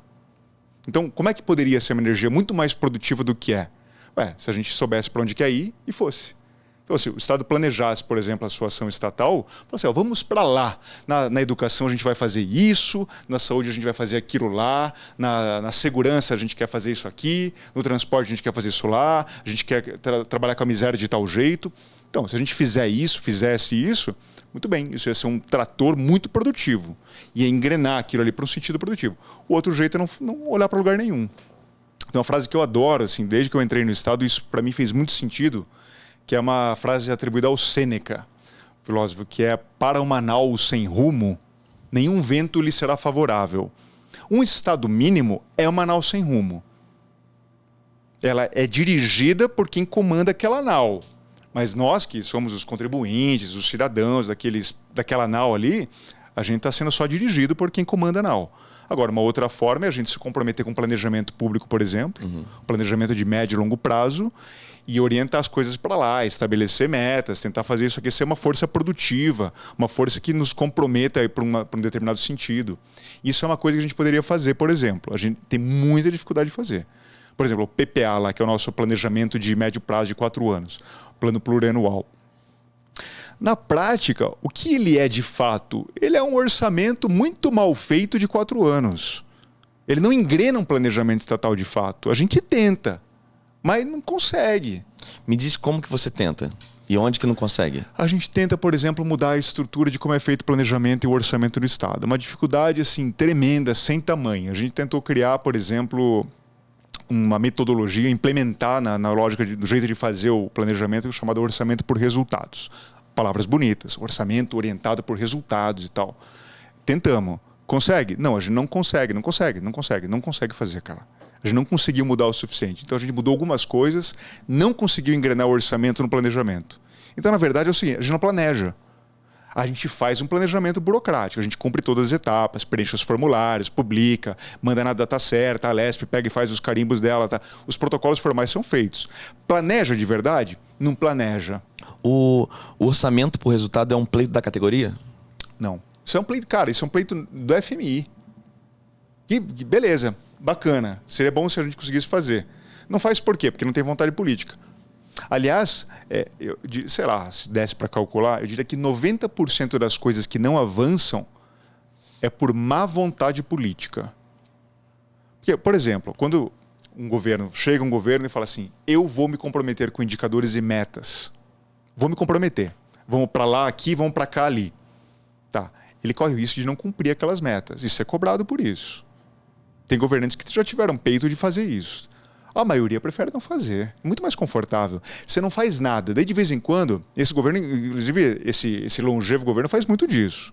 Faz uns cartões postais, uns projetos piloto. Coisa bonitinha, mas de pouco impacto. Mas é bonitinha, fica bem na propaganda eleitoral, fica bem na foto, fica bem no jornal que vai fazer o trabalho gratuito de relações públicas daquele governo e tal. Fica bonitinho. Tem impacto mínimo, mas fica bonito. Você pega e faz uma escola fantástica, por exemplo. Aquela escola é fantástica. Reproduz isso para a rede estadual inteira? Não reproduz. Mas aquela escola é bonitinha. Daí você pega e fala da escola bonitinha. Faz uma estação de metrô fantástica. Você fez uma malha metroviária gigantesca, como em qualquer país desenvolvido tem? Não. É porque não tem dinheiro?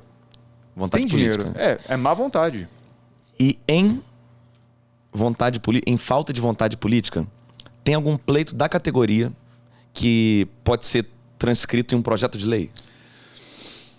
Olha, de pleito concreto em projeto de lei, tem o projeto de lei que a gente conseguiu que o gabinete da Secretaria da Fazenda emplacasse está tramitando, mas está parado e não vai seguir adiante muito provavelmente porque tem má vontade política. Nem para dizer não. Sabe, não tem nem a dignidade de dizer não pelo motivo tal ou qual. Nem isso tem. Então está parado lá, nem mandam a área técnica com os assessores técnicos dizer um não concreto, fica parado lá. Esse projeto de lei aí, por exemplo, é uma coisa que poderia servir para muitas das carreiras de nível médio universitário do Estado padronizarem, por exemplo, os seus desenhos de carreira, suas regras de funcionamento e tal. A nossa é muito tosca. É tudo muito tosco assim no Estado. Por exemplo, então o pleito é um projeto de organização do RH, da estrutura de RH. Isso aí, assim, fundamental. Qualquer governo novo que viesse, assim, com não tem plano de carreira razoável, não tem nada. É tudo muito tosco. Por exemplo, promoção. Acho que se passa por isso lá também. Tem um filtro tosquíssimo lá de 20%. Então você pega e faz o processo de promoção. Para começar, o processo de promoção é tosco, porque é quase como se fosse um concurso de ingresso no Estado. Está dentro do Estado. Tem 1000 jeitos de você parametrizar se o servidor deve ou não ascender profissionalmente. Você pega e faz um concurso como se fosse a primeira vez. É muito tosco. É quase um jogo de dados, assim. Você só quer que a estrutura de RH entenda eficiência, né? De verdade, né? De verdade. Sem ser esse papo furado de eficiência. Tipo, faz ser eficiente mesmo. Mas como não tem vontade, é necessário manter esse caos para que a estrutura continue funcionando assim, dividindo para governar. Esse seria um pleito importante. Assim, de uma padronização. E por que a gente está falando do RH, da carreira de vocês? Qual que é o perfil profissional do servidor que é um EPP? Um especialista de política pública. Geralmente é um pessoal muito bem formado, sim. Vem de universidades públicas boas. A maioria enorme assim, é da área de sociais ou humanas em geral. Tem um pouco de direito, mas no geral é sociais públicas. Gestão pública, gestão de políticas públicas e tal. No geral, assim, eu lembro que quando a gente passou, foi ver as idades e tal, pessoal, a média, mediana e a moda era a mesma. Olha. Quando a gente passou, a média, mediana e a moda era 28 anos de idade. Caramba. Ou seja, uma faixa etária muito mais nova do que costuma ser o ingresso em concursos públicos. Geralmente é uma pessoa mais velha e tal, e costuma ter uma formação mais em direito, ou mais em contábeis, em economia. Tem isso lá, mas não é o forte. O forte é o pessoal mais de humanas sociais. Então, o pessoal com uma cabeça mais aberta, no geral, assim, para fazer coisas com uma complexidade diferente do que costuma ser, no geral, os cargos técnicos e administrativos. A gente brinca que é um especialista em assuntos gerais. Porque nem devia ser especialista, parece até meio arrogante o nome. Um nome infeliz, chamar de especialista, porque parece que, pô, tá aqui o especialista e tal. Ah, cara, eu gosto do nome especialista, viu? Porque não foi fácil chegar até aí, né? Mas enfim, é uma bobagem isso aí, mas... Não, mas eu entendo a brincadeira. Mas assim, tá aqui o especialista, tipo, o que é você?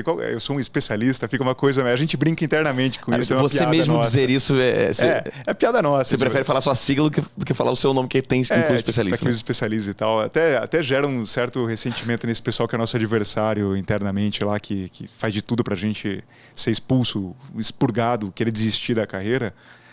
Que no geral, tem uma lógica que acontece lá que... Por muitos anos no Estado teve os trens da alegria, que são os concursos que eram feitos para o pessoal passar e entrar e incorporando os salários dos cargos comissionados que tinham. Então o sujeito passava num cargo super baixo, de remuneração muito baixa mesmo. Tipo assim, é uma vergonha pagarem tão pouco. Por um oficial administrativo, por exemplo. Acho que o salário efetivo mesmo é menos de R$1.000, ou algo muito perto disso, muito pouco. Então a pessoa fica sujeita a ter que ter um cargo comissionado. Só que quando você ganha R$1.000 aqui do seu cargo efetivo e você ganha, sei lá, 4, 5 mil reais no cargo comissionado, tudo bem, você tem um cargo efetivo, mas você depende do comissionado. Não é que assim, você ganha 5 aqui e 1.000 ali. Não, você ganha 1.000 aqui e 5 ali. Então você vira um comissionado, você segue numa lógica de comissionado. Então tem uma lógica assim no Estado, que a hora que você olha para dentro desses 26 mil cargos comissionados que tem no Estado, tem muita gente que assim, ou é comissionado puro, e, portanto, é só uma lógica de subserviência militar, não tem como ser diferente, ou é uma pessoa que depende muito daquilo para conseguir se sustentar. E tudo bem, a pessoa também vai bater continência ali, como se fosse um quartel. Vai mandar fazer, a pessoa vai fazer, ela não vai dizer não. Ela não vai ter a oportunidade de ter uma conversa assim, porque estaria demitido, perderia o cargo. Não estaria demitido, mas perderia o cargo no dia seguinte. Os especialistas... É um perfil de humanas com uma formação sólida geralmente na área de humanas, e uma pessoa que é muito bem informada e humanizada na sua postura de vida, né? Assim, né? Que é esse perfil, né? Sócio psicológico, que é a pessoa que vai lá para fazer humanas, que ela está preocupada com o comum, né? E vejo assim, né? Estou falando pela experiência que eu tenho de convivência com os meus próprios colegas, assim. É uma aptidão por fazer trabalhos que são complexos, no sentido, não no sentido de complexidade, no sentido de trabalho não estruturado. Então tem coisa que é estruturada, tem o jeito de fazer, chega o processo assim, sai assado, tem o jeito de fazer. O complexo é assim, tem um caos em algum lugar. Alguém precisa chegar para tentar organizar aquele caos para deixar de ser, para organizar o processo, enfim, coisas caóticas. Essas coisas caóticas, não tem como alguém chegar e falar assim, faça desse jeito. Ele quer o desafio, né? Assim, entender... Acaba sendo uma aptidão assim, própria. Que bacana. E o que é mais recompensante em ser um EPP para você? Olha, sendo muito franco, eu gostaria de dizer para você que é a realização profissional. Não é. Até hoje me realizei profissionalmente muito pouco ali dentro. Consegui fazer algumas coisas bacanas, sim, mas no geral elas foram mortas, ou por morte matada ou por morte morrida, assim. E dos aprendizados ali de dentro do Estado, tem algumas coisas que, se elas não acontecerem como se fosse uma espécie de blitzkrieg, assim, muito rápido, apareceu a janela de oportunidade para aquela coisa rodar, roda rápido, implementa aquilo e faz acontecer. Logo vem algum outro player ali dentro da máquina que já não vai querer aquilo e não vai bancar. Nossa própria carreira foi isso. Foi uma blitzkrieg, uma janela ali que acho que a Evelyn Levy era a patrona da época, ali, uma intelectual dessa área de gestão pública. Ela estava empoderada ali na época, bancou isso, não deu tempo de implementar. A hora que saiu, quem nos recebeu de braços fechados. Olha. Então, assim, não deu para implementar. Então, a gente chegou já sendo rejeitado, assim. Então, foi só porrada, assim, só dificuldade. E o mesmo governo, né? Então, assim, também não mudou o governo em algum momento para ser alguém que possa fazer bom uso. Tipo, vamos fazer um bom uso disso aqui. Então, foi só bloqueio. Então, é um Estado, assim, que está muito, muito mal. É um Estado que vai muito mal no geral. A gente não consegue partir para cima e fazer essas locomotivas, essas engrenagens que você colocou ali, girar. Tem muita resistência. Gira de vez em quando alguma coisa, é legal, tem méritos e tal, mas se perguntasse assim para o geral, os nossos colegas, vai ter alguns que conseguem se realizar. Deixa eu pegar esse cara. O EPP que está profissionalmente realizado. O que faz o trabalho de EPP ser reconfortante, assim, recompensante? Eu acho que eu podia dividir assim em dois grandes perfis de EPP. O que vai se sentir recompensado de um jeito e o de outro. Tem uns que são vocacionados para fazer um trabalho técnico. Então, um trabalho sofisticado, complexo, técnico, difícil, não estruturado no geral. Então, é um trabalho assim, não estruturado. Vai chegar e vai entender o problema que está para ser resolvido ali e vai tentar resolver. Se ele consegue resolver aquilo, se sente recompensado. Tá? Eu já tive a oportunidade de me sentir recompensado algumas vezes. A maioria dos meus colegas também. Não é uma coisa do dia a dia, não acontece toda hora. É difícil acontecer. São projetos que demoram meses, às vezes anos. Que faz valer a pena, né? Daí, quando acontece, vira, por exemplo, o Detran. O Detran era um caos antes. Teve uns colegas que trabalharam no Detran e fizeram o Detran assim, era uma máfia, era corrupção generalizada e tal. Eles participaram do processo de reestruturação do Detran e virou uma coisa mais sofisticada, uma coisa mais decente, mais digna, que funciona melhor e tal. Não é o alto padrão, mas é um bom padrão assim, de funcionamento de uma engrenagem. Então, eles se sentiram recompensados naquilo. E tem esse é um perfil, eu estou mais nesse perfil aqui, que gosta de fazer um trabalho técnico. Tem um outro perfil que tem uma vocação mais de proximidade política. Então, que gosta de fazer um trabalho mais de assessoramento, de estar mais próximo de gabinete e tal. Eles se sentem recompensados quando conseguem essa proximidade com o gabinete e fazer lá um bom trabalho de assessoramento técnico de gabinete no geral. Então, aqui tem mais chances de conseguir se realizar profissionalmente. Aqui é mais difícil. Então, realiza de vez em quando? Realiza. A gente faz mais difícil para os idealistas, né? É mais difícil. São perfis diferentes mesmo. Assim. Mas vale a pena, não vale? Vale. Vale a pena, cara. Vale. E a gente tem esperança, assim. Quando a gente sair daqui, a gente vai andar na rua e a gente vai ver uma ambulância passar, a gente vai ver um policial trabalhando, a gente vai conseguir não ver alguma pobreza que poderia estar lá, vale a pena o que a gente faz. Vale. É verdade. A gente não pode esquecer disso. A gente tem que retomar o nosso orgulho de servir, cara. Eu tenho uma tia que foi morar nos Estados Unidos e eu quando fui lá, eu não sabia que na cultura deles tinha um item, que é, eles cumprimentam militares aposentados da seguinte forma: obrigado pelo seu serviço. E de lá para cá eu achei muito bonito aquilo. E eu cumprimento todos os servidores públicos, todas as carreiras, falando assim: obrigado pelo seu serviço.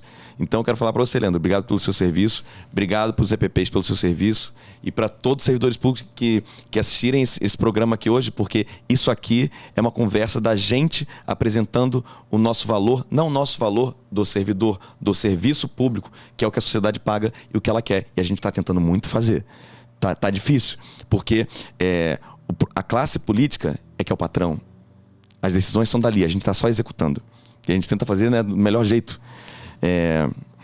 Eu já tomei uma chamada de atenção aqui do Sardinha, que o tempo está fechando, então faltam 2 minutos aqui. Então eu vou fazer assim, ó. Leandro, eu vou pedir para você fazer uma consideração final e você incluir nisso como que a gente acha a sua associação em site, rede social, onde que tá e... Bom, é isso, né? Como que a gente acha vocês? Tá bom. E vê o que vocês estão fazendo. Tá bom. Minha consideração final é o seguinte, eu devia ter feito ela como uma consideração inicial, que é o seguinte: a responsabilidade por tudo que eu disse aqui é única e exclusivamente minha. Então, se alguém ficou ofendido, magoado, chateado, não sei, eu sou o único responsável. Não é a categoria dos EPPs, tampouco a dos APOFs. Não é, apesar de eu ser presidente da nossa associação atualmente, né, eu estou falando aqui com você como Leandro, foi como a gente combinou que ia ser a nossa conversa aqui. Eu te apresentei como grisalho roqueiro, obrigado. Antes de presidente da... Claro, vou compartilhar isso aqui nas nossas redes sociais e tal, mas no geral a categoria pensa dessa forma. Muitos diriam que a gente não deveria falar essas coisas, de criticar o governo e tal, mas a crítica, quando é construtiva, acho que ela é um processo necessário para tentar depurar e aprimorar. Então, minha consideração final é isso. Eu sou o único responsável, as coisas boas eu posso compartilhar com todos, as bobagens que eventualmente eu falei aqui são de minha única responsabilidade. Eu sinto muita satisfação de ser um EPP e ter os bons colegas e amigos que eu tenho lá. Eu tenho orgulho mesmo dos meus colegas. Assim, eu acho que são pessoas boas, além de serem bons profissionais.